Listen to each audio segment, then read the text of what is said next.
ರೀತಿಯಿಂದ ರಾಜ್ಯದ ಏಳಿಗೆ ಆಗತ್ತೆ, ಯಾವ ರೀತಿ ನಾವು ಪ್ರಜೆಗಳಿಗೆ ಶಾಸನ ಮಾಡಬೇಕು ಅದನ್ನು ವ್ಯವಸ್ಥಿತವಾಗಿ ತಿಳಿಸ್ತಾ ಇದ್ರು. ಹಾಗೆ ಆಗ್ತಾ ಇತ್ತಂತೆ. ವಿತ್ತೈ ಕೀರ್ತಿಂ ಶರೈ ಶೌರ್ಯಂ ಪ್ರತ್ಯಾಮ್ಯ ಸಮಾರ್ಜಯೇ ಸಯೇವ ಧನಮಾನ್ ಸಮ್ರಾಟ್ ಅನ್ಯಂ ಮನ್ಯೇ ಕಿಂಚನಂ. ಆ ಉಗ್ರಸೇನಾದಿ ರಾಜರ ಮನಸ್ಥಿತಿ ಹೇಗಿತ್ತು ಅಂದ್ರೆ, ಚೆನ್ನಾಗಿ ಧನವನ್ನ ಸಂಪಾದಿಸಬೇಕು, ಕೀರ್ತಿಯನ್ನ ಸಂಪಾದಿಸಬೇಕು, ಬಿಲ್ಲು ಬಾಣಾದಿಗಳನ್ನು ಹಿಡ್ಕೊಂಡು ಶೌರ್ಯದಿಂದ ಶತ್ರುಗಳನ್ನ ಗೆದ್ದು ವಿಜಯವನ್ನ ಸಂಪಾದಿಸಬೇಕು. ಇದನ್ನ ಪ್ರತೀಕ್ಷಣ ಮಾಡಬೇಕು ಅನ್ನೋ ಬುದ್ಧಿ ಇತ್ತಂತೆ. ಹೊಸ ರಾಜರಿಗೆ ಈ ಬುದ್ಧಿ ಇರಬೇಕು. ರಾಜರು ಎಂದೂ ಕೂಡ ಸಾಕು ಅನ್ನೋ ಬುದ್ಧಿ ಬರಬಾರ್ದು ಅವರಿಗೆ. ಆ ಬುದ್ಧಿ ಬಂದ್ರೆ ರಾಜ್ಯ ಹಾಳಾಗೋಗ್ಬಿಡತ್ತೆ. ಸಾಕು ಆಯ್ತಲ್ಲ, ನಾವೊಂದು 10 ಕೋಟಿ ಮಾಡ್ಕೊಂಡಿದ್ದೀನಿ, ನೀ ಏನಾದ್ರು ಹಾಕೊಂಡೋಗಿ ಹಾಳಾಗೋಗ್ಬೇಕು. ಹಂಗೆ ಮಾಡ್ಬಾರ್ದು. ರಾಜ್ಯದ ಅಭಿವೃದ್ಧಿ ಮಾಡ್ತಾ ಇರ್ಬೇಕು, ಪ್ರಜೆಗಳಿಗೆ ಏನು ಬೇಕು ಕಾಲ ಕಾಲದಲ್ಲಿ ಕೊಡ್ತಾ ಇರ್ಬೇಕು. ಕಾಲೇ ಕಾಲೇ ಧನಂ ನೂನಂ ಅರ್ಥಿಭ್ಯೋ ವಿಧಾನೇಧ್ಯ. ಎಂದೂ ಕೂಡ ನಮ್ಮ ಹತ್ರ ದುಡ್ಡಿಲ್ಲ, ಸಮಸ್ಯೆ ಇದೆ, ಖಾಲಿ ಆಗಿದೆ ಕೋಶ ಅನ್ನೋ ಮಾತು ರಾಜನ ಬಾಯಿಂದ ಬರಬಾರದು. ಹೊಸ ರಾಜ ಎಲ್ಲರತ್ತೂ ಕರವನ್ನು ತೆಗೆದುಕೊಳ್ತಾನೆ. 6ನೇ ಒಂದು ಭಾಗವನ್ನು ತಗೊಳ್ಬೇಕು ಅಂತ ಇದೆ. ಪ್ರತಿಯೊಬ್ಬ ವ್ಯಕ್ತಿಯು ಏನು ಸಂಪಾದಿಸ್ತಾನೆ ಅದರ 6ನೇ ಒಂದು ಭಾಗವನ್ನ ಕಪ್ಪು ಕಾಣಿಕೆಯಾಗಿ ರಾಜನಿಗೆ ಕೊಡಬೇಕು. ಷಷ್ಠಾಂಶ ವೃತ್ತಿಕ್ಕಲು ಧರ್ಮಯೇಶ. ಅದನ್ನು ತೆಗೆದುಕೊಂಡಿರ್ತಾನೆ, ಅದಕ್ಕಾಗಿ ಅದನ್ನು ಪ್ರತಿಯಾಗಿ ಕೊಡಬೇಕಂತೆ. ಇದೇ ರಾಜರದ್ದು. ಅದಕ್ಕೆ ರಾಜರ ವರ್ಣನೆ ಮಾಡುವಾಗ ಮಹಾರಾಜರೆಲ್ಲ ಹೇಗಿರ್ತಾರೆ ಅಂದ್ರೆ, ಮೋಡಗಳಿದ್ದಂತೆ. ಒಂದು ಕಡೆಯಿಂದ ನೀರು ತಗೊಳ್ತಾರೆ, ಇನ್ನೊಂದು ಕಡೆ ನೀರು ಸುರಿಸ್ತಾರೆ. ತಾವಿಟ್ಕೊಳ್ಳೋದು ಇಲ್ವೇ ಇಲ್ಲ ಅಲ್ಲಿ, ಮತ್ತೆ ಕೊಡಬೇಕು ಅದನ್ನ. ಹಾಗಾಗಿ ಅರ್ಥಿಭ್ಯ ಕಾಲೇ ಕಾಲೇ ಧನಂ. ಆ ಮಥುರಾ ಪಟ್ಟಣದಲ್ಲಿ ಕಾಲ ಕಾಲಕ್ಕೆ ಯಾರ್ಯಾರಿಗೆ ಏನ್ ಕೊಡಬೇಕು ಅದನ್ನು ಕೊಡ್ತಾ ಇದ್ರಂತೆ. ಹೀಗೆ ವಿಷ್ಣು ಭಕ್ತಿರತಂಭೂಪಂ ನೈವ ತಕ್ಷತಿ ತತ್ಪ್ರಿಯ ತದ್ವೇಷಿಣಿನ ಸಹಸ್ಥಾತಂ ಉತ್ಸಾಹೇತ ಪತಿವ್ರತ. ಹಾಗಾಗಿ ಆ ರಾಜ್ಯದಲ್ಲಿ ಚೆನ್ನಾಗಿ ಲಕ್ಷ್ಮಿಯೂ ಸಂಪತ್ತಿತ್ತಂತೆ. ಮಥುರಾ ಪಟ್ಟಣದಲ್ಲಿ ಬರ ಬಂದದ್ದು ಅಂತ ಇಲ್ಲ, ಕೋಶ ಖಾಲಿ ಆಯಿತು ಅಂತ ಇಲ್ಲ, ಸಮಸ್ಯೆ ಇಲ್ಲ, ಸಮರ್ಥವಾದ ಸಂಪತ್ತು. ಯಾಕೆ ಅಂತಂದ್ರೆ ಉಗ್ರಸೇನ ರಾಜ ನ್ಯಾಯೋಪೇತವಾಗಿ ರಾಜ್ಯಭಾರ ಮಾಡಿದ್ದಾನೆ. ಜೊತೆಗೆ ವಿಷ್ಣು ಭಕ್ತಿ ಇದೆ ಅವನಿಗೆ. ದೇವರಲ್ಲಿ ಭಕ್ತಿ ಇದ್ದದ್ರಿಂದ ದೇವರ ಹೆಂಡತಿ ಇಲ್ಲೇ ನೆಲೆಸಿಬಿಟ್ಲಂತೆ. ದೇವರ ಭಕ್ತರಿದ್ದಾರೆ, ಇಲ್ಲೇ ಬಿಡ್ತೇನೆ ನಾನು ಅಂತ ಮಥುರಾ ಪಟ್ಟಣದಲ್ಲಿ ಲಕ್ಷ್ಮಿಯು ಕೂಡ ನೆಲೆಸಿದ್ದಾಳೆ. ಈ ರೀತಿ ಅದ್ಭುತವಾಗಿ ರಾಜ್ಯಭಾರವನ್ನ ಮಾಡಿದ್ದಾನೆ. ಜೊತೆಗೆ ಪ್ರಜಾಯಂ ನ ಪ್ರಶಂಸಂತಿ ನ ಸ್ತುತಶ್ಚಾರ್ಥಿ ವಿಷಯಾಸಕ್ತ ಮತೇರ್ನ ಸುಖಂ ತಸ್ಯ ಭೂಪತಿ. ಈ ಪ್ರಸಂಗದಲ್ಲಿ ರಾಜನ ಗುಣವನ್ನ ಹೇಳುತ್ತಾರೆ. ರಾಜನಾದವನು ಮಂತ್ರಿಗಳೊಟ್ಟಿಗೆ ಮಂತ್ರಾಲೋಚನೆ ಮಾಡಿ ಪ್ರತಿಯೊಂದು ಕಾರ್ಯವನ್ನು ಹೇಗೆ ಮಾಡಿದರೆ ಒಳ್ಳೆಯದು, ಹೇಗೆ ಮಾಡಬಾರದು, ಜನಗಳಿಗೆ ಯಾವ ಹಿತ, ಇದೆಲ್ಲ ಆಲೋಚನೆ ಮಾಡಿ ಮಾಡಬೇಕು. ಹಾಗೆ ಮಾಡ್ತಾ ಇದ್ದಾಗ ಪ್ರಜೆಗಳು ಅವರನ್ನ ಪ್ರಶಂಸೆ ಮಾಡುತ್ತಾರೆ. ಯಾವ ರಾಜನಿಗೆ ಪ್ರಜೆಗಳ ಪ್ರಶಂಸೆ ಸಿಗೋದಿಲ್ಲ ಅವನು ರಾಜನಾಗಿ ವ್ಯರ್ಥ ಅಂತ ಧರ್ಮಶಾಸ್ತ್ರ ಹೇಳುತ್ತೆ. ಹೊಸ ಇವತ್ತಿನ ರಾಜಕಾರಣಿಗಳನ್ನ ಅರ್ಥ ಮಾಡ್ಕೋಬೇಕು. ಇವತ್ತೇನಾಗಿದೆ ದುರಂತ ಅಂದ್ರೆ, ಒಬ್ಬ ರಾಜಕಾರಣಿಯನ್ನು ಪ್ರಜೆಗಳು ಪ್ರಶಂಸೆ ಮಾಡೋದಿಲ್ವೇ ಇಲ್ಲ. ಯಾರ ಹತ್ರ ಮೈಕ್ ಇಟ್ರೆ ಬೈದೇ ಬೈತಾರ. ಈ ರಾಜ್ಯ ಚಲೋ ಇದ್ದಾನ್ರಿ, ಈ ಮಂತ್ರಿ ಒಬ್ಬರು ಹೇಳೋದಿಲ್ಲ. ಯಾಕಂದ್ರೆ ಅಷ್ಟು ಕೆಟ್ಟದಾಗಿ ಇವ್ರು ಬದುಕಿರ್ತಾರೆ. ಆದ್ರೆ ಇದನ್ನ ನಾವು ಕಲಿಬೇಕಾಗಿದೆ. ನಾವು ಅಂದ್ರೆ ನಾನು ಯಾವತ್ತೂ ಹೇಳೋದು ಏನಂದ್ರೆ, ಜೀವನದಲ್ಲಿ ನಮ್ಗೆ ಯಾವ ಅವಕಾಶ ಸಿಗತ್ತೆ ಗೊತ್ತಿಲ್ಲ. ನಾನೊಬ್ಬ ಸೈನಿಕನಾಗ್ತೀನೋ, ಮಂತ್ರಿ ಆಗ್ತೀನೋ, ಬ್ರಾಹ್ಮಣನಾಗ್ತೀನೋ, ಕ್ಷತ್ರಿಯನಾಗ್ತೀನೋ, ಯಾವ ಸ್ಥಾನ ಉದ್ಯೋಗ ಕೊಡ್ತಾನೋ ಆ ಕೊಟ್ಟ ಸ್ಥಾನವನ್ನು ಸದುಪಯೋಗ ಮಾಡ್ಕೋಬೇಕು. ನಾವು ಎಲ್ಲರೂ ರಾಜರೇ ಆಗ್ಲಿಕ್ಕಾಗಲ್ಲ, ಎಲ್ಲರೂ ಮಂತ್ರಿಗಳೇ ಆಗ್ಲಿಕ್ಕಾಗಲ್ಲ. ಮಂತ್ರಿ ಸ್ಥಾನವನ್ನು ಚೆನ್ನಾಗಿ ಉಪಯೋಗ ಮಾಡ್ಕೋಬೇಕು, ರಾಜನ ಸ್ಥಾನವನ್ನು ಉಪಯೋಗ ಮಾಡ್ಕೋಬೇಕು. ಅದನ್ನ ವರ್ಣನೆ ಮಾಡ್ತಾರೆ. ಅಪೂಜಿತೋ ತಿಥಿಸ್ವೀಯಂ ಅತಿಥಿತ್ವಮಪಾರ್ಥಕಂ ಸಮರ್ಪಯತಿ ತತ್ತಿತ್ಯಾಂ ಅಪೂಜ್ಯತ್ವಮಿವಾರ್ಪಯನ್. ಅತಿಥಿಗಳು ಬಂದಾಗ ಪೂಜೆ ಮಾಡಿದವ್ರನ್ನ ಹೊರಗೆ ಕಳಿಸೋದು, ಆ ಥರದ ಘಟನೆಗಳು ನಡೀಬಾರದು. ಆ ರೀತಿ ಆಗದೇ ಇದ್ದಂತೆ ರಾಜನ ಚೆನ್ನಾಗಿ ರಕ್ಷಣೆ ಮಾಡ್ತಾ ಇದ್ದಾನೆ. ಒಂದು ಕಡೆಯಲ್ಲೂ ಕಂಪ್ಲೇಂಟ್ ಇಲ್ಲಂತೆ ಉಗ್ರಸೇನ ರಾಜ್ಯದಲ್ಲಿ. ಆ ರೀತಿ ಚೆನ್ನಾಗಿ ಒಳ್ಳೆಯ ರೀತಿಯ ವೈಭವವೂ ಇತ್ತು, ಭೋಗವೂ ಇತ್ತು, ಶತ್ರುಗಳ ನಿಗ್ರಹವೂ ಇತ್ತು, ಪ್ರಜೆಗಳ ಕ್ಷೇಮವೂ ಇತ್ತು. ಹೀಗೆ ಪರಮಾತ್ಮನ ವಿಶೇಷವಾದ ಒಂದು ಮಾರ್ಗದರ್ಶನದಲ್ಲಿ ಅದ್ಭುತವಾದ ಮಂತ್ರಿಗಳ ಸಮೂಹದಲ್ಲಿ ರಾಜ್ಯವನ್ನ ಚೆನ್ನಾಗಿ ರಾಜ್ಯಭಾರವನ್ನ ಮಾಡ್ತಾ ಭಕ್ತಿಯನ್ನ ಮಾಡ್ತಾ ಇದ್ದ. ನಿಜಾಗಮಾಶಾಧೃತ ಜೀವನಾನ ವ್ರಜಾಂಗನಾನಾಂ ಹೃದಿ ಖೇದ ಶಂಕಿ ಇಮಾಂ ಸ್ಥಿತಿಂ ಸ್ವಸ್ಯ ನಿಶಮ್ಯ ರಮ್ಯಾಂ ಸಸೂನತಾಶಾಪಗಮಾಚ್ಯ ಪಿತ್ರೋ. ಕೃಷ್ಣ ಪರಮಾತ್ಮ ಅನೇಕ ದಿನಗಳ ಕಾಲ ಹೀಗೆ ಮಥುರಾ ಪಟ್ಟಣದಲ್ಲಿ ವಿಹಾರ ಮಾಡ್ತಾ ಉಗ್ರಸೇನ ರಾಜ್ಯಭಾರದ ಲಕ್ಷಣಾದಿಗಳನ್ನು ನೋಡಿಕೊಳ್ತಾ ಇರುವಾಗ ಒಂದು ದಿವಸ ಉದ್ಧವರನ್ನು ಕರೆದಂತೆ. ಉದ್ಧವ ಕೃಷ್ಣನ ಮುಂಚಿನ ಭಕ್ತ, ಕೃಷ್ಣನ ಜೊತೆಗೆ ಇದ್ದವರು, ಕೃಷ್ಣನ ಜೊತೆಗೆ ಬಂದವರು, ಕೃಷ್ಣನ ಜೊತೆಗೆ ಆಟವಾಡ್ತಾ ಇದ್ದವರು. ಅವರನ್ನು ಕರೆದು ಹೇಳಿದ್ದಂತೆ ಕೃಷ್ಣ ಪರಮಾತ್ಮ, ಉದ್ಧವರೇ ನೀವೊಂದು ಕೆಲಸ ಮಾಡಬೇಕು. ಏನು ಅಂತಂದ್ರೆ, ನೀವು ವೃಂದಾವನಕ್ಕೆ ಹೋಗ್ಬೇಕು. ಅಲ್ಲಿ ಅನೇಕ ಗೋಪಾಲಕರು ಗೋಪಿಕಾಸರು ಎಲ್ಲರೂ ಕಾಯ್ತಾ ಇರ್ತಾರೆ. ಕೃಷ್ಣ ಬರ್ತಾನೆ, ಇವತ್ತು ಬರ್ತಾನೆ, ನಾಳೆ ಬರ್ತಾನೆ ಅಂತ ಕಾಯ್ತಾ ಇರ್ತಾರೆ. ಹೋಗಿ ಅವ್ರನ್ನೆಲ್ಲ ಸಮಾಧಾನ ಮಾಡಬೇಕು ಅಂತ ಕಳಿಸಿದ್ದಂತೆ. ಸರಿ ಅಂತ ಇವರು ಪರಮಾತ್ಮನಿಗೆ ನಮಸ್ಕಾರ ಮಾಡಿ ಹೊರಟಿದ್ದಾರೆ.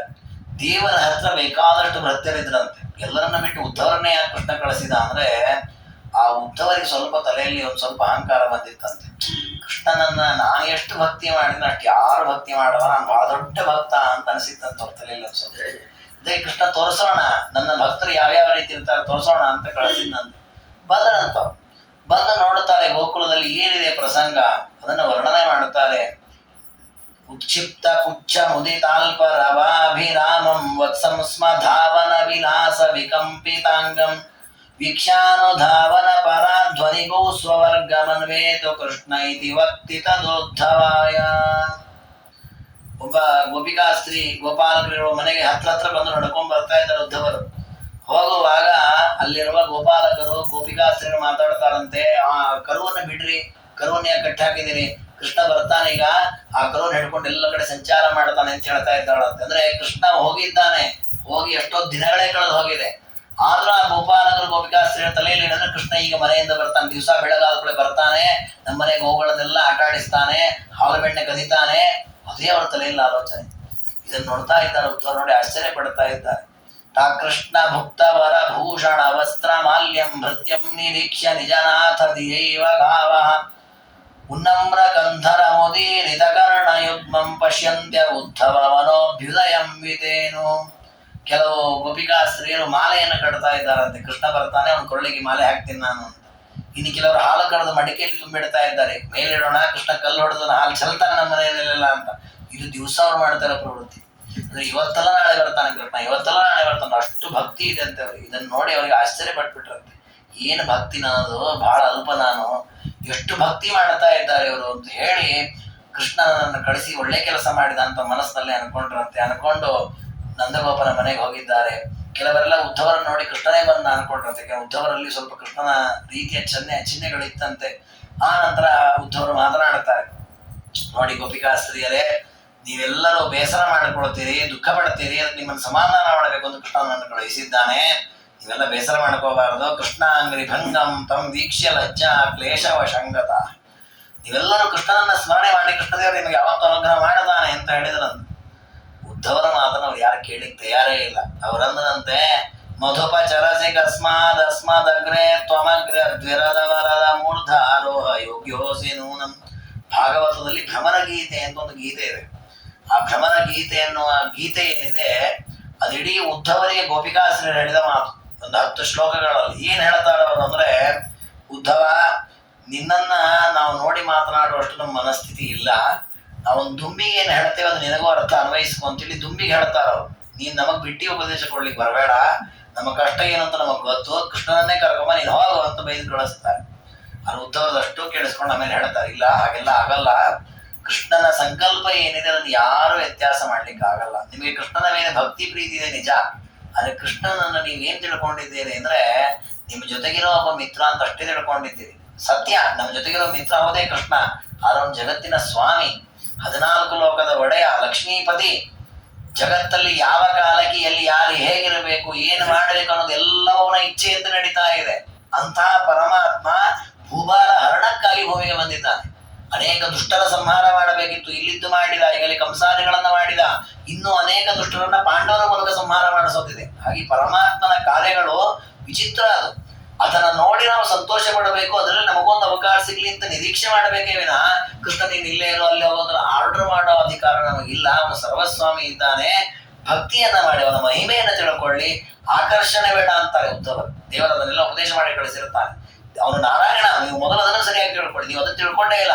ನಮ್ಮ ಪಕ್ಕದ ಮನೆ ಹುಡುಗ, ನಮ್ಮ ಆತ್ಮೀಯ ನಂದಗೋಪರ ಇಷ್ಟೇ ತಿಳ್ಕೊಂಡಿದ್ದೀರಿ, ಅದು ಸಾಕು. ಆ ಪ್ರೀತಿ ಇರ್ಲಿ. ಅದಕ್ಕಿಂತ ಮುಖ್ಯವಾಗಿ ತಿಳ್ಬೇಕಾದ ಅವನ ಮಹಿಮೆಯನ್ನ. ಅವನು ಸರ್ವೋತ್ತಮ. ಎಂತೆಂಥ ಆಪತ್ತುಗಳನ್ನ ನಿಮ್ಮಿಂದ ಪರಿಹಾರ ಮಾಡಿದ ನೀವು ಅದನ್ನು ಗಮನಿಸಲೇ ಇಲ್ಲ.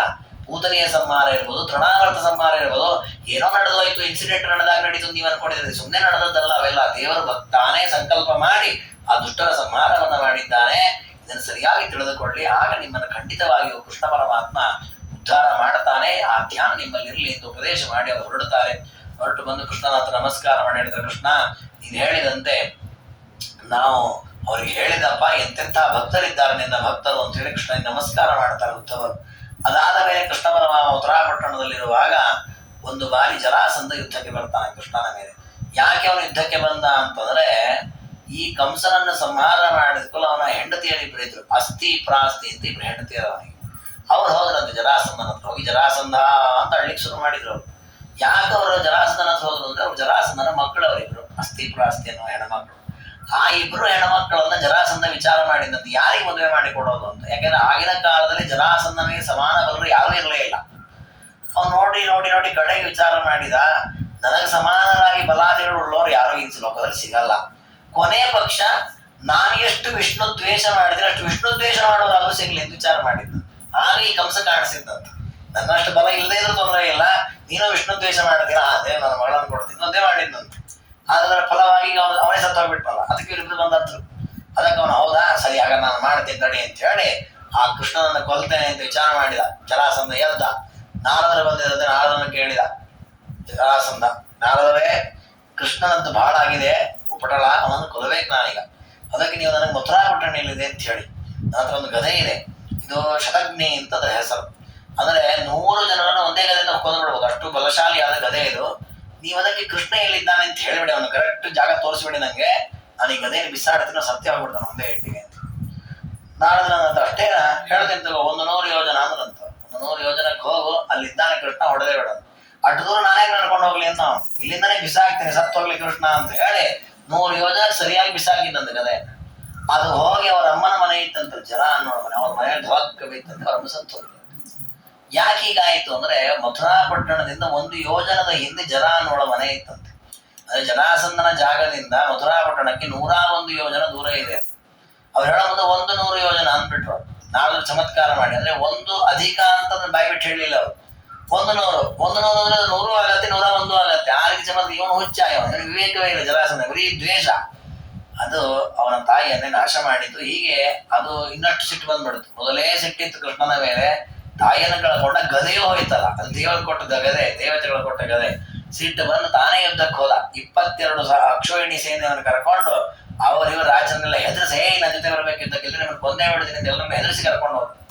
ಅನೇಕ ಬೇರೆ ಬೇರೆ ಬಾಲ್ಯಕಾದಿ ರಾಜರೆಲ್ಲ ವಿಷ್ಣು ಭಕ್ತರವರು. ಆದ್ರೆ ಈ ಪಾಪಿ ಕೈಯಲ್ಲಿ ಸಿಕ್ಕಾಕೊಂಡ್ಬಿಟ್ಟಿದ್ದಾರೆ, ಸಾಮಂತ ರಾಜರಾಗಿಬಿಟ್ಟಿದ್ದಾರೆ. ನಡಿ ಅಂತ ಕಂಸನ ಜೊತೆಗೆ ಯುದ್ಧಕ್ಕೆ ಹೋದ್ರಂತೆ. ಕೃಷ್ಣ ಅವ್ರನ್ನೆಲ್ಲರನ್ನು ಯುದ್ಧದಲ್ಲಿ ಕೊಂದಿದ್ದಾನೆ. ಶಸ್ತ್ರೈರಸ್ತ್ರಗಣೈ ಶರೈ ಹರಿಧತೈರ್ವೇದಂ ವಿಭೇದಂ ಭಿದಾಂ ಕೃಷ್ಣೇ ಸ್ವಾಗಮ ಕೌಶಲೈ ಪರಿಹರನ್ ಸ್ವಾನಂದ ಮಾತ್ರಾಕೃತಿಂ ನಿರ್ಬಾಧಾಂ ಪ್ರತಿಪಾದಯನ್ ಅವಯವಾನ್ ನಿತ್ಯಾಶ್ಚ ವಿಜ್ಞಾಪಯನ್ ಯುದ್ಧ ಗ್ರಾಹ್ಯಮತೀಂದ್ರಿಯಂ ವ್ಯತನುತ ಗಣ್ಯ ಪ್ರತಾಪಂ ಪ್ರಭುಂ.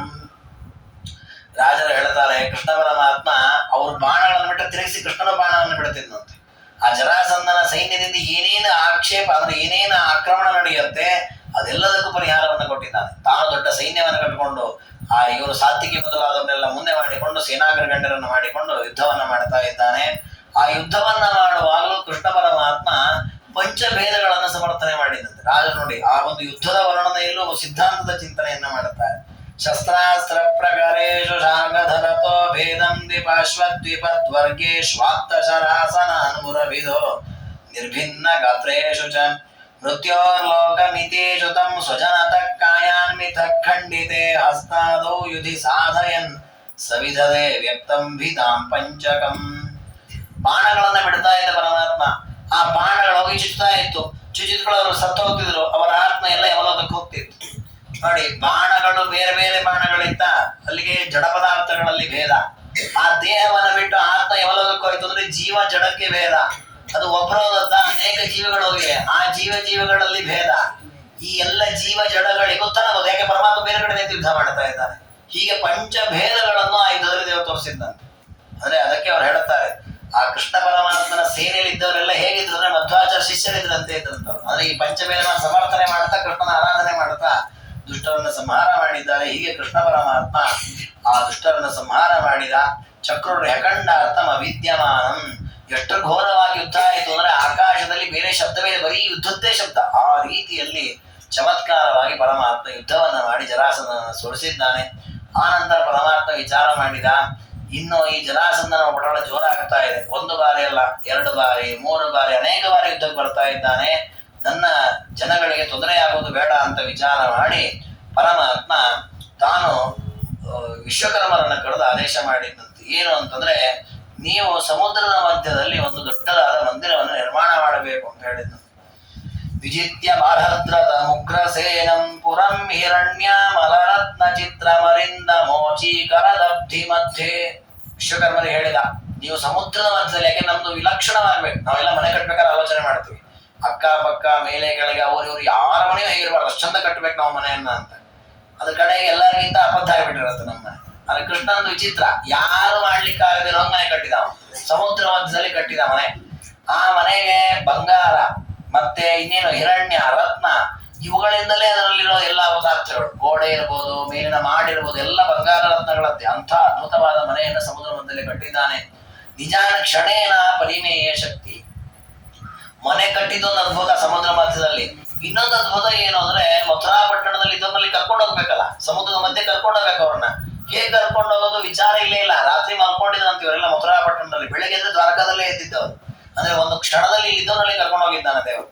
ವಿದುದ್ರವೇಥೋ ಯವನಂ ದಿಧಕ್ಷಸ್ವ ಭಕ್ತ ಹರ್ಯಕ್ಷ ಧರೀಮರಿಘ್ನ. ಹೀಗೆ ದೇವರು ಭಕ್ತರನ್ನ ರಕ್ಷಣೆ ಮಾಡಬೇಕು ಅಂತ ಸಂಕಲ್ಪ ಮಾಡಿದ್ರೆ ಯಾವ ರೀತಿಯಲ್ಲಿ ಎಷ್ಟು ಜನ ಎಷ್ಟು ರೀತಿ ಬಾಧಿಸಿದ್ರು ದೇವರು ಅವರನ್ನು ರಕ್ಷಣೆ ಮಾಡುತ್ತಾನೆ. ನೋಡಿ, ಜರಾಸಂಧ ಒಂದಲ್ಲ ಎರಡಲ್ಲ ಅನೇಕ ಬಾರಿ ಇವ್ರ ಮೇಲೆ ಆಕ್ರಮಣ ಮಾಡಿದ. 19-20 ಬಾರಿ ದೊಡ್ಡ ದೊಡ್ಡ ಸೈನ್ಯ ಕಟ್ಕೊಂಡ್ ಬರೋದು, ಮಥುರಾ ಪಟ್ಟಣದ ಮೇಲೆ ಆಕ್ರಮಣ ಮಾಡೋದು, ದಾಳಿ ಮಾಡೋದು. ದುರಂತ ಅಂದ್ರೆ ಪ್ರತಿ ಬಾರಿಯೂ ಸೋತೋಗಿದ್ದಾನೆ. ಪ್ರತಿ ಬಾರಿ ಅವನ ಸೈನ್ಯ ನಾಶ ಆಗಿದೆ. ಕೃಷ್ಣನ ಪಕ್ಷದಲ್ಲಿ ಒಬ್ಬ ವ್ಯಕ್ತಿಯೂ ನಾಶವಾಗಿದೆ. ಅಂದ್ರೆ ಕೃಷ್ಣದೇವರ ರಕ್ಷಣೆ ಆಗಿದೆ. ದೇವರು ತನ್ನ ಭಕ್ತರನ್ನ ಯಾವ ಕಾಲಕ್ಕೂ ಕೈ ಬಿಡೋದಿಲ್ಲ ಅನ್ನೋದನ್ನು ತೋರಿಸಿದ್ದಾನೆ. ಅದು ಕಡೆಗೆ ಸಾಕಾಯ್ತು ಜರಾಸಂಧನಿಗೆ. ಎಷ್ಟು ಬಾರಿ ಹೋಗಿ ಅವಮಾನ ಮಾಡಿಸ್ಕೊಂಡ್ ಬರೋದು, ಯಾರು ಮಾಡ್ಬೇಕಿಲ್ಲ ಇದಕ್ಕೆ ಅಂತ ಆಲೋಚನೆ ಮಾಡ್ತಾ ಚಿತ್ತಾಕ್ರಾಂತ ನಾಯಿ ಕೂತಿದ್ದ. ಆಗ ಯಾರೋ ಒಬ್ಬ ದೂತ ಬಂದು ಹೇಳಿದಂತೆ, ಅಲ್ಲ ನಮ್ಮ ಊರಿನ ಹತ್ತಿರದಲ್ಲಿ ಒಬ್ಬ ಯವನ ಅಂತ ಇದ್ದಾನೆ, ಕಾಲಯವನ, ಅವನಿಗೊಂದು ಮಾತು ಹೇಳಿದ್ರೆ ಹೇಗೆ ಇದನ್ನ? ಹೌದಾ, ಹೇಳ್ಬೋದು, ಅವ್ನು ಕೇಳಬೇಕಲ್ಲ ಅಂತ. ಅದಕ್ಕೆ ಜರಾಸಂಧನಿಗೆ ಅವನ ಕಡೆಯವರಿಗೆ ಹೇಳಿ ಕಳಿಸಿದ್ರಂತಿಲ್ಲ, ಹೀಗೆ ಕಂಸ ಜರಾಸಂಧ ಒಂದು ಕೆಲಸಕ್ಕೆ ಕಾಲಯವನ ನಿರೀಕ್ಷೆ ಮಾಡ್ತಾ ಇದ್ದಾನೆ, ಅದಕ್ಕೇನು ಕಾಲಯವನ ಬರ್ತಾನ, ಒಪ್ಕೊಳ್ತಾನ, ಕೆಲಸ ಮಾಡಿ ಕೊಡ್ತಾನ ಹೇಗೆ ಅಂತ. ಕಾಲಯವನಿಗೆ ಆನಂದ ಆಗಿಬಿಡುತ್ತಂತೆ. ಜರಾಸಂಧ ನನ್ನನ್ನು ಕರೆದ ಅಂತ ಹೇಳಿ, ಜರಾಸಂಧ ಯಾವ ದಿಕ್ಕಲ್ಲಿ ಇರ್ತಾನೆ ಅಂತ ಕೇಳಿ ಆ ದಿಕ್ಕಿಗೆ ಸಾಷ್ಟಾಂಗ ನಮಸ್ಕಾರ ಮಾಡಿದಂತೆ. ನನ್ನ ಆರಾಧ್ಯ ಅವನು ಅಂತ ಹೇಳಿದಂತ ಅವನು ಜರಾಸಂಧ. ಯಾಕೆ ನಾನು ಎಷ್ಟು ವಿಷ್ಣು ದ್ವೇಷಿ, ಅದಕ್ಕಿಂತ ಬ್ರಹ್ಮಾವಧಿ ದ್ವೇಷ ಮಾಡ್ತಾನ ಅವನು. ಒಳ್ಳೆದಾಯ್ತು, ನಾನು ಕೃಷ್ಣನ ವಿರೋಧ, ಕೃಷ್ಣನ ಕೊಲ್ಲಬೇಕು ಅಂತಾನೆ ಕಾಯ್ತಾ ಇದ್ದೇನೆ, ನಾನು ಮಾಡ್ತೇನೆ ಆ ಕೆಲಸ ಅಂತ ಹೇಳಿ ದೊಡ್ಡ ಸೈನ್ಯವನ್ನು ಕಟ್ಕೊಂಡು ಹೋದ ಅವನು ಯುದ್ಧಕ್ಕೆ. ಅವನು ಭಾರಿ ದೊಡ್ಡದಿತ್ತಂತ ಸೈನ್ಯ. ಎಷ್ಟು ದೊಡ್ಡದಿತ್ತು ಅವನ ಸೈನ್ಯ ಅಂತಂದ್ರೆ, ಅವನ ಸೈನ್ಯದಲ್ಲಿ ಕುದುರೆಗಳು, ಆ ಕುದುರೆಗಳೆಲ್ಲ ಮೂತ್ರ ವಿಸರ್ಜನೆ ಮಾಡಿರೋ ಒಂದು ನದಿಯಾಗಿ ಹರಿತಂತದ್ದು. ಶಕ್ರತಂತ ನದಿಗೆ ಹೆಸರಾಯ್ತಂತ. ಅದು ಎಷ್ಟು ದೊಡ್ಡದಿರ್ಬೋದು ಸೈನ್ಯ, ಆಲೋಚನೆ ಮಾಡ್ಬೇಕು ನಾವು. ಅದನ್ನ ವಾಯುದೇವರು ಅದನ್ನೆಲ್ಲ ಒಣಗಿಸಿ ಬಿಟ್ರಂತೆ. ಯಾಕಂದ್ರೆ ಅದರ ಘಾಟಿ ಇಡೀ ಜಗತ್ತೇ ಸತ್ತು ಹೋಗ್ಬಿಡತ್ತೆ. ಅದಕ್ಕೆ ಆ ಮೂತ್ರಗಳನ್ನೆಲ್ಲ ಒಣಗಿಸಿ ಬಿಟ್ರಂತೆ. ಈ ರೀತಿ ದೊಡ್ಡ ಸೈನ್ಯ ಕಟ್ಕೊಂಡು ಕೃಷ್ಣನ ಜೊತೆಗೆ ಯುದ್ಧ ಬಂದ. ಕೃಷ್ಣ ಇಡೀ ಸೈನ್ಯವನ್ನ ನಾಶ ಮಾಡಿದಂತೆ. ಆ ಕಾಲಯವನ ಅಷ್ಟೂ ಸೈನ್ಯವನ್ನ ನಾಶ ಮಾಡಿದ. ಕಾಲಯವನನ್ನು ಮಾತುಕೊಲ್ಲಿಲ್ಲಂತೆ. ಯಾಕೆ ಅಂತಂದ್ರೆ, ದೇವರ ಆಲೋಚನೆ ಮಾಡಿದಂತೆ, ಪರಾಂಗುಖೋಸೋ ಪರಮಪ್ಪನಾಯನ್ ಖಲಾಗ್ರತ ಕಂಜನ ಲಾಯತಾಕ್ಷ ದುರಾತ್ಮನ ವಕ್ರ ನಿರೀಕ್ಷಣಂ ಸ್ವೈ ಜನೈರ್ನ ಕಾರ್ಯಂ ತಿಥಿ ಶಂಸತಿ. ಬೇರೆ ಬೇರೆ ದುಷ್ಟರನ್ನೆಲ್ಲ ಸನ್ಮಾನ ಮಾಡಿದ, ಸೈನ್ಯವನ್ನ, ಸೇನಾಪತಿ ಎಲ್ಲರನ್ನ ಬಂದ. ಇನ್ನೇನ ಆ ಕಾಲಯವನ ಜೊತೆಗೆ ಯುದ್ಧ ಮಾಡಬೇಕು, ಅವನಿಗೆ ಬೆನ್ನು ಮಾಡಿ ಓಡ್ಲಿಕ್ಕೆ ಶುರು ಮಾಡಿದಂತೆ ಕೃಷ್ಣ. ಯಾಕೆ ಹಾಗೆ ಮಾಡಿದ ಅಂದ್ರೆ, ರಾಜರಂತಾರೆ ದುಷ್ಟರ ಮುಖ ನೋಡಬಾರದು ಅಂತ ದೇವರು ಓಡಿದಂತೆ. ಈಗ ನಮ್ಮ ಪರಮ ದುಷ್ಟ ಯಾವಾಗ್ಲೂ ದ್ವೇಷ ಮಾಡ್ತಿರ್ತಾನೆ, ಅವನ ಮುಖ ನೋಡಬಾರ್ದು, ಸಜ್ಜನರಾದವರು ಎಂದು ದುಷ್ಟರ ಮುಖವನ್ನು ನೋಡಬಾರದು ತೋರಿಸ್ಲಿಕ್ಕಾಗಿ ಓಡಿದ ಅಂತ.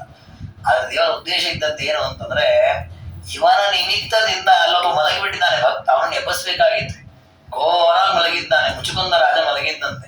ಅವನು ಎಬ್ಬಸ್ಲಿಕ್ಕೆ ಅವನ ಗುಹೆ ಒಳಗೆ ಕರ್ಕೊಂಡು ಹೋದ. ನಿದ್ರಾಲೋ ಮುಚುಕುಂದ ಭೂವರ ಮಣೇರ್ ವಿದ್ಯೋತ ಮಾನಾಂ ಗುಹಾಂ ಅಧ್ಯಾಸೀನಮಗಮ್ಯ ಅಲ್ಪಮತಿ ವಿಶುದ್ಧಂ ಪ್ರಬುದ್ಧಂ ಸ್ವರಃ.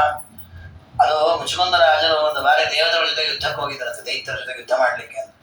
ದೇವತೆಗಳು ಮುಚುಕುಂದ ರಾಜನಿಂದ ವಿಶೇಷವಾಗಿ ಅವನನ್ನು ಕೂಡಿಸಿಕೊಂಡು ಒಳ್ಳೆ ರೀತಿ ಯುದ್ಧ ಮಾಡಿದರು. ಮುಚುಕುಂದ ರಾಜ ಸಹಾಯ ಮಾಡಿದ. ಯುದ್ಧ ಎಲ್ಲ ಚೆನ್ನಾಗಿ ದಿಗ್ವಿಜಯ ಆಯಿತು, ಬಲ ಆಯಿತು, ದೇವತೆಗಳಿಗೆ ಸಂತೋಷ ಆಯಿತು. ಮುಚುಕುಂದನಿಗೆ ಹೇಳಿದ್ರು, ನೋಡಪ್ಪ ಸಹಾಯ ಮಾಡಿದ್ವಿ, ಬಹಳ ಖುಷಿಯಾಗಿದೆ, ನಿನಗೇನು ಬೇಕು ಕೇಳು, ನಾವು ವರ ಕೊಡ್ತೇವೆ, ನಾವು ದೇವತೆಗಳು ವರ ಕೊಡ್ತೇವೆ, ನಿನ್ಗೇನು ಬೇಕು ಕೇಳು.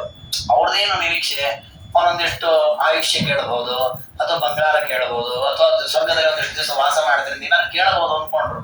ಅವನ್ ಏನ್ ಕೇಳಿದ ಮುಚ್ಕೊಂಡ್ ನಾ ಮಲ್ಕೋಬೇಕು ಅಂತ ಕೇಳಿದ. ನಾನು ನಿದ್ರೆ ಹಾಕಿಲ್ಲ, ಚೆನ್ನಾಗಿ ಮಲ್ಕೋಬೇಕು, ಅದಕ್ಕೆ ನೀವು ವರ ಕೊಡಬೇಕು. ಅಲ್ಲ, ಮಲ್ಕೊಳಿಕ್ ಏನು ವರ ಕೊಡೋದು? ನಾನು ಮಲ್ಕೊಳಿಕ್ ನೀವು ವರ ಕೊಡೋದು, ನಾ ಮಲ್ಕೋತೀನಿ, ಮಲ್ಕೊಳಿಕ್ ನಮಗೆ ಬರುತ್ತೆ. ಮಲ್ಕೊಂಡಾಗ ಯಾರಾದ್ರೂ ಎಬ್ಸಿದ್ರು ಸತ್ತೋಗ್ಬಿಡ್ಬೇಕು, ಅವ್ರನ್ನ ನಾ ನೋಡಿಕೊಂಡು ಸತ್ತೋಗ್ಬಿಡ್ಬೇಕು. ಆ ರೀತಿ ಒಂದು ವರ ಕೊಟ್ಬಿಡಿ, ಆಗ ನಾನು ನಿಶ್ಚಿಂತೆಯಿಂದ ನಿದ್ರೆ ಮಾಡ್ತೇನೆ ಅಂತ. ಅದ್ರಲ್ಲಿ ಎಲ್ಲ ಕಡೆ ಪ್ರಚಾರ ಆಗಿಬಿಡತ್ತೆ. ಆಗ ಯಾರು ನೆಬಸ್ಲಿಕ್ಕೆ ಬರಲ್ಲ, ಆರಾಮಾಗಿ ಬದುಕಬಹುದು ಅಂತ ಅವ್ರ ಆಲೋಚನೆ. ಸರಿ ಅಂತ ವರ ಕೊಟ್ರು. ಅವ್ರಿಗೆ ಬೇಸರ ಇತ್ತಂತೆ ದೇವತೆಗಳಿಗೆ. ವರ ಕೊಡುವಾಗ ಆಯುಷ್ಯವನ್ನು ನಾವು ವರವಾಗಿ ಕೊಟ್ರೆ, ಆ ಆಯುಷ್ಯದಿಂದ ಇನ್ನೊಂದು 10 ವರ್ಷ ರಾಜ್ಯಭಾರ ಮಾಡ್ತಾನೆ, ಒಂದಿಷ್ಟು ಪ್ರಜೆಗಳನ್ನ ಪೋಷಣೆ ಮಾಡ್ತಾನೆ, ಸಜ್ಜನರಿಗೆ ಅನುಗ್ರಹವನ್ನ ಮಾಡ್ತಾನೆ, ಪುಣ್ಯ ನಮಗೂ ಬರುತ್ತೆ. ಈಗ ನಾವು ಕೊಟ್ಟ ವರ ಏನು, ಮಲ್ಕೊಳ್ಳಿಕ್ ವರ ಕೊಟ್ಬಿಟ್ವಿ. ಅವ್ರು ಮಲ್ಕೊಂಡಷ್ಟು ಪಾಪವೇ. ಯಾಕೆ ಮಲ್ಕೊಂಡಾಗ ಮೈ ಮೇಲೆ ಪ್ರಜ್ಞೆ ಇಲ್ಲದೆ ಬಿದ್ದಿರ್ತಾರೆ. ಯಾರೇ ಮಲ್ಕೊಂಡ್ರು ಅಷ್ಟೇ, ನಾವು ಮಲ್ಕೊಂಡ್ರು ಅಷ್ಟೇ, ಮುಚ್ಕೊಂಡು ಮಲಗಿದ್ರು ಅಷ್ಟೇ. ಏನು ಎಚ್ಚರ ಇರಲ್ಲ ಮೈ ಮೇಲೆ, ದೇವರ ನಾಮಸ್ಮರಣೆ ಇಲ್ಲ, ಪೂಜೆ ಇಲ್ಲ, ಏನೂ ಇಲ್ಲ. ಹಾಗಾದ್ರೆ ಅಷ್ಟು ದಿವಸ ಸಂಧ್ಯಾವಂದನೆ ಬಿಟ್ಟಿದ್ದು, ಅಷ್ಟು ದಿವಸ ದೇವರ ಪೂಜೆ ಬಿಟ್ಟಿದ್ದು, ನಾಮಸ್ಮರಣೆ ಬಿಟ್ಟಿದ್ದು, ಇದಿಷ್ಟು ಪಾಪಕ್ಕೆ ನಾವು ಕಾರಣರಾಗ್ತಲ್ಲ. ನಾವು ಹೊರ ಕೊಟ್ಟದಕ್ಕೆ ಅವನು ಹಾಕಲಾಗಿದ್ದು ಎಂತಾಯ್ತಿದ್ದು, ಹೊರ ಕೊಟ್ಟು ತಪ್ಪು ಮಾಡಿದ್ವಿ ಅಂತ ಹೇಳಿ ದೇವರನ್ನ ಪ್ರಾರ್ಥನೆ ಮಾಡಿ, ದೇವರೇ ಇದಕ್ಕೆ ಏನಾದ್ರು ವ್ಯವಸ್ಥೆ ಮಾಡಪ್ಪ. ಅದಕ್ಕೆ ದೇವರನ್ನ ನೀವೇನು ಹೊರ ಕೊಟ್ಟಿದ್ದೀರಿ ಆ ಹೊರವನ್ನು ನಾನು ಸಾರ್ಥಕ ಮಾಡುತ್ತೇನೆ. ಏನು ಮಾಡಿದ ದೇವರು? ಆ ಮಲಗಿದ ವ್ಯಕ್ತಿ ಮುಚ್ಚುಕೊಂಡನನ್ನ ಈ ಕಾಲೇವನ ಮೂಲಕ ಎಬ್ಬಿಸಿದಂತೆ. ದೇವರ ಆ ಕಾಲೇವನನ್ನ ಕರ್ಕೊಂಡ್ ಬಂದ, ಹೊಡ್ಕೊಂಡು ಬಂದ, ಈ ಮುಚ್ಚುಕೊಂಡ ಕೊಯ್ಯಲ್ಲಿ ಒಳಗಾಗ ಅಡ್ಕೊಂಡ್ಬಿಟ್ಟ. ಇವನು ಬಂದ ಕಾಲೇವನ ನೋಡ್ತಾನೆ, ಇಲ್ಲಿ ಕೃಷ್ಣ ಕಾಣ್ತಾ ಇಲ್ಲ, ಯಾವೊಬ್ಬ ಮಲಗಿದ್ದಾನೆ, ಓ ಇವನೇ ಮಲಗಿರಬೇಕು, ಅದ ಮಾಯಾವೇಶ ಇದ್ದಾನೆ ಕೃಷ್ಣ ಅಂತ ಹೇಳಿ ಅವನನ್ನು ಎಬ್ಬಿಸಿದ. ಎದ್ದು ಕೂತ ಮುಚ್ಚುಕೊಂಡ ಕಣ್ಣು ಬಿಟ್ಟು ನೋಡಿದ, ಕಾಲೇವನ ಸ್ವಲ್ಪ ಬೂದಿ ಆದ. ದೇವರಂದ, ದೇವತೆಗಳೇ ನೀವು ವರವನ್ನು ಕೊಟ್ಟಿದ್ದು ಸಾರ್ಥಕ ಆಯ್ತು ನೋಡಿ, ದುಷ್ಟನ ಸಂಹಾರಕದ ಉಪಯೋಗ ಆಯ್ತು, ಹಾಗಾಗಿ ನಿಮ್ಮ ಪುಣ್ಯವೇ ಬಂತು ಅಂತ ಹೇಳಿ ದೇವತೆಗಳಿಗೂ ಅನುಗ್ರಹ ಮಾಡಿದ. ಮುಚ್ಚುಕೊಂಡನನ್ನು ಎಬ್ಬಿಸಿದ. ಮುಚ್ಚುಕೊಂಡ ರಾಜನಿಗೆ ಅವಾಗ ಎಚ್ಚರ ಆಯ್ತು. ಅವಾಗ ಅನಿಸ್ತು, ಅಯ್ಯೋ ಎಂತ ತಪ್ಪು ಮಾಡಿದ ನಾನು, ಮೈ ಮೇಲೆ ಎಚ್ಚರಿದ ಇಟ್ಟು ದಿವಸ ಮಲ್ಕೊಂಡು ಕಾಲಹರಣ ಮಾಡಿಬಿಟ್ಟೆ, ತಪ್ಪಾಯಿತು ಅಂತ ಹೇಳಿ ದೇವರನ್ನ ಸ್ತೋತ್ರ ಮಾಡ್ತಾರೆ. ಆಗ ಕೃಷ್ಣ ಪರಮಾತ್ಮ ಅವರಿಗೆ ವಿಶೇಷವಾದ ಅನುಗ್ರಹವನ್ನ ಮಾಡಿ, ನೀವು ದ್ವಾರಕಾ ಪಟ್ಟಣ ಅಲ್ಲಿ ಬಂದು ಸಾಧನೆ ಮಾಡಬಹುದು, ಆದ್ರೆ ನೀವು ಈಗ ಬಂದ್ರೆ ಜನ ಎಲ್ಲ ಆಶ್ಚರ್ಯ ಪಟ್ಬಿಡ್ತಾರೆ. ಯಾಕೆ ನಾವೆಲ್ಲ ಕಥೆಯಲ್ಲಿ ಕೇಳಿದ್ವಿ ಮುಚ್ಚುಕೊಂಡ ಅಂತ ಒಬ್ಬ ಇದ್ದ ಅಂತ. ಈಗ ನೀವು ಬಂದ್ಬಿಟ್ಟಿದ್ದು ಎಲ್ಲಿಂದ ಬಂದ್ರು ಅಂತ ಆಶ್ಚರ್ಯ ಆಗತ್ತೆ. ನೀವು ಅದಕ್ಕೆ ಅಲ್ಲಿ ಹೋಗಿ ಬದಲಿಗೆ ಹೋಗಿ ಸಾಧನೆ ಮಾಡಿ ಉದ್ಧಾರ ಆಗಿದ್ದು ಅವ್ರನ್ನ ಕಳಿಸಿದ. ಅವರು ಪರಮಾತ್ಮ ನಮಸ್ಕಾರ ಮಾಡಿ ಸ್ತೋತ್ರ ಮಾಡಿ ಅವರು ಉದ್ಧಾರ ಮಾಡಿಕೊಂಡ್ರು. ಹೀಗೆ ಪರಮಾತ್ಮ ಮುಚ್ಚುಕುಂದ ರಾಜನಿಗೆ ವರವನ್ನ ಕೊಟ್ಟಂತಹ ಪ್ರಸಂಗವನ್ನು ವರ್ಣನೆ ಮಾಡಿದ್ರು. ಈ ರೀತಿ ಪರಮಾತ್ಮ ತಾನು ಆ ಸಮುದ್ರದ ಮಧ್ಯದಲ್ಲಿ ದ್ವಾರಕಾ ಪಟ್ಟಣದಲ್ಲಿ ವಾಸ ಮಾಡಿಕೊಂಡಿದ್ದೆ, ದುಷ್ಟರ ಸಂಹಾರ, ಪ್ರಜೆಗಳ ರಕ್ಷಣೆ ಈ ಕಾರ್ಯವನ್ನು ಮಾಡ್ತಾ ಇರುವಾಗ ವಿಜಯ ಸಹ ದ್ವಾರವತ್ಯಾಂ ನಿವಸತ್ಯಂಬುಜೆ ಕ್ಷಣೆ ಅಜಯ ಪ್ರೇಷಿತಂ ಪತ್ರಂ ದ್ವಿಜ ಕಶ್ಚಿದುಪಾಹರದ. ಅದೇ ಪ್ರಸಂಗದಲ್ಲಿ ಕೃಷ್ಣ ಪರಮಾತ್ಮನ ಹತ್ರ ಒಬ್ಬ ಬ್ರಾಹ್ಮಣ ಬಂದಿದ್ದಾರೆ. ಆ ಬ್ರಾಹ್ಮಣನನ್ನ ಕಳಿಸಿದ್ದು ಯಾರು ಅಂದ್ರೆ ಲಕ್ಷ್ಮೀದೇವಿ ಸ್ವಯಂ ರುಕ್ಮಿಣಿಯಾಗಿ ಅವತಾರ ಮಾಡಿದ್ದಾರೆ. ಭೀಷ್ಮರಾಜನ ಮಗಳಾಗಿ, ಭೀಷ್ಮಕ ರಾಜನ ಮಗಳು, ಕುಂಡಿನಪುರದ ಅಧಿಪತಿಯವನು ರಾಜ, ಅವನ ಮಗಳಾಗಿ ಅವತಾರ ಮಾಡಿರತಕ್ಕಂತಹ ರುಕ್ಮಿಣೀ ದೇವಿ ಕೃಷ್ಣ ಪರಮಾತ್ಮನಿಗೆ ಒಂದು ಪತ್ರವನ್ನು ಬರೆದು ಕಳುಹಿಸಿದ್ದಾರೆ. ಆ ಪತ್ರವನ್ನ ಬ್ರಾಹ್ಮಣ ತಗೊಂಡು ಕೃಷ್ಣನ ಹತ್ರ ಕೊಡುತ್ತಾರೆ. ಧನ್ಯಾಬಲಾಸ ವಿಭವೇ ಭವೇದ್ಯ ವೇದ್ಯಾಯ ಭೂಮ್ನೆ ಪುರುಷಾಯ ಸಾಮ್ನಾಯ ಶಾಸ್ತ್ರಾದಿತ ಧರ್ಮ ಪಾತ್ರೆ ಪಾತ್ರೇಷು ಧರ್ಮಾತ್ಮ ಪದಾಯ ದತ್ತ. ಶಾಸ್ತ್ರಗಳಲ್ಲಿ ಒಂದು ಮಾತಿದೆ, ಯಾವುದೇ ಒಂದು ವಸ್ತುವನ್ನ ಯೋಗ್ಯವಾದ ಪಾತ್ರರಿಗೆ ಕೊಟ್ಟಾಗ ಅದು ಸಾರ್ಥಕ, ಅಪಾತ್ರರಿಗೆ ಕೊಟ್ರೆ ಪುಣ್ಯ ಇಲ್ಲ. ನಾವು ಸಾಮಾನ್ಯವಾಗಿ ಅಧಿಕ ಮಾಸ ಅಥವಾ ಯಾವುದೇ ಪರ್ವಕಾಲದಲ್ಲಿ ಏನಾದ್ರು ದಾನ ಕೊಡುವಾಗ ಯೋಗ್ಯ ಬ್ರಾಹ್ಮಣರಿದ್ರೆ ಹೇಳ್ರಿ, ಅವ್ರಿಗೆ ಕೊಡುತ್ತೇವೆ ನಾವು ಅಂತ ಹೇಳ್ತೇವೆ. ಆ 33 ಅಪೂಪವನ್ನು ಅಥವಾ ಯಾವುದೋ ಒಂದು ಹಣ್ಣಿನ ದಾನವೋ ವಸ್ತ್ರ ದಾನವೋ ಏನೇ ಕೊಡುವಾಗ ಯೋಗ್ಯ ಬ್ರಾಹ್ಮಣರು ಯಾರಾದ್ರಿದ್ರೆ, ಒಳ್ಳೆ ಸದಾಚಾರಿಗಳು, ಆಚಾರ ಗ್ರಂಥಗಳನ್ನು ಓದಿದವರು, ಜ್ಞಾನಿಗಳು ಅಂತ ಬ್ರಾಹ್ಮಣರಿಗೆ ಕೊಡುತ್ತೇವೆ ಅಂತ.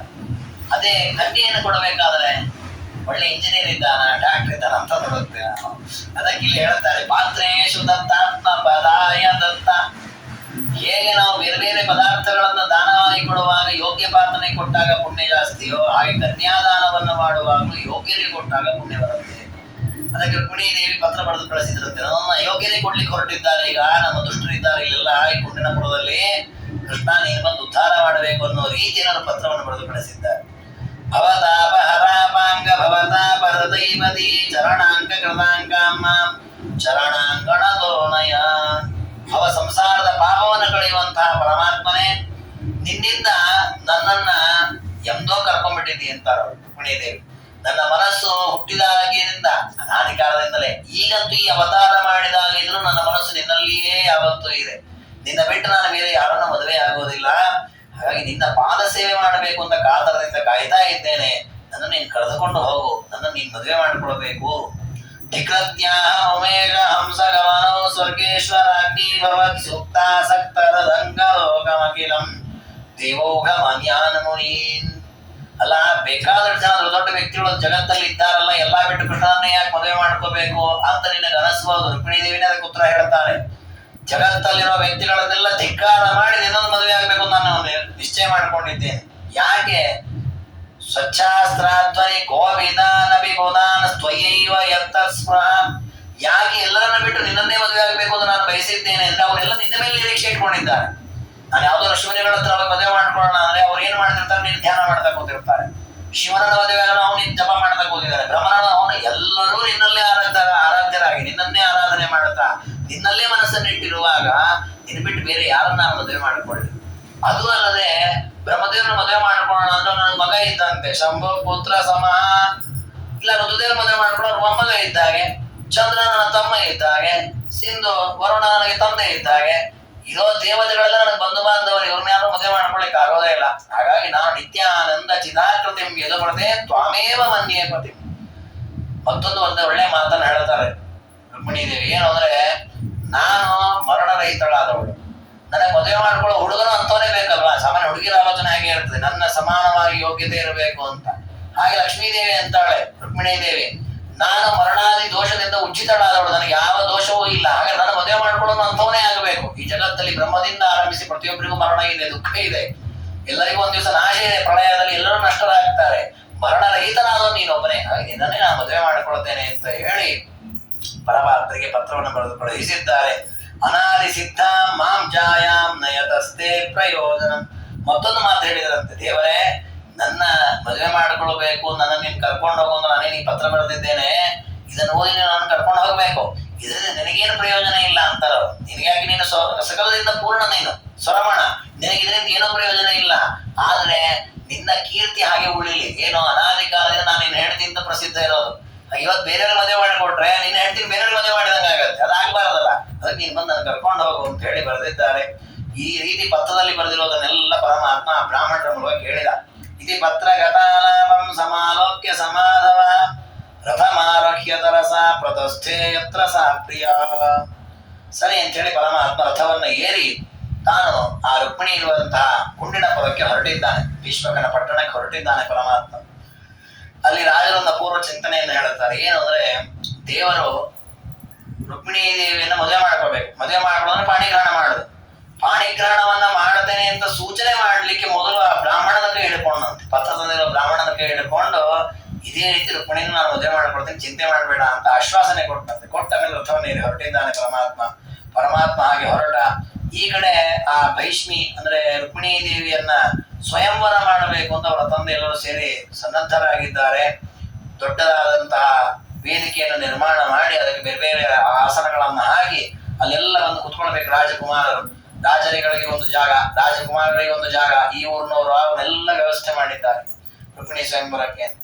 ಕೃಷ್ಣನಿಗೆ ಮಾತ್ರ ಆಸನ ಇರಬಾರದು ಅಂತ ವಿಚಾರ ಮಾಡಿದಂತ. ಕೃಷ್ಣನಿಗೆ ಆಸನ ಇಟ್ಬಿಟ್ರೆ, ಈಗ ಕೃಷ್ಣನ ವಿರೋಧ ಮಾಡಬೇಕು ಅಂತ ಈ ಸ್ವಯಂವರ ನಡೆಸಿದ್ದವು. ಶಿಶುಪಾಲ ಮತ್ತೆ ರುಕ್ಮಿ ಇವರೆಲ್ಲ ಸೇರ್ಕೊಂಡು ಶಿಶುಪಾಲನಿಗೆ ಕೊಡಬೇಕು ಅಂತ ಅವ್ರ ವಿಚಾರ.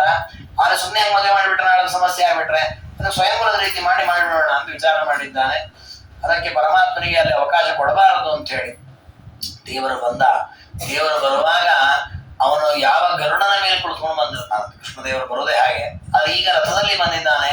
ವೇಗವಾಗಿ ಬಂದು ರಥವನ್ನು ದೂರಕ್ಕೆ ನಿಲ್ಲಿಸಿ ಪರಮಾತ್ಮ ಭೀಷ್ಮಕನ ಮನೆಗೆ ಹೋದಂತೆ. ಹೋಗಿ ಆ ಭೀಷ್ಮಕ ರಾಜನಿಗೆ ಹೇಳಿದ್ದಂತೆ, ನೋಡಪ್ಪ, ನಿನ್ನ ಮಗಳನ್ನು ನನಗೆ ಕೊಟ್ಟು ಮದುವೆ ಮಾಡು, ನೀನು ಸುಖವಾಗಿರ್ತೀಯಾ, ಉದ್ಧಾರ ಆಗ್ತೀಯಾ ಅಂತ ಹೇಳಿದ್ದಂತೆ ಭೀಷ್ಮಕ ರಾಜ. ಅದಕ್ಕೆ ಆಗ್ಲಿ ಸ್ವಾಮಿ ಅಂತಂದ ಭೀಷ್ಮಕ ರಾಜ.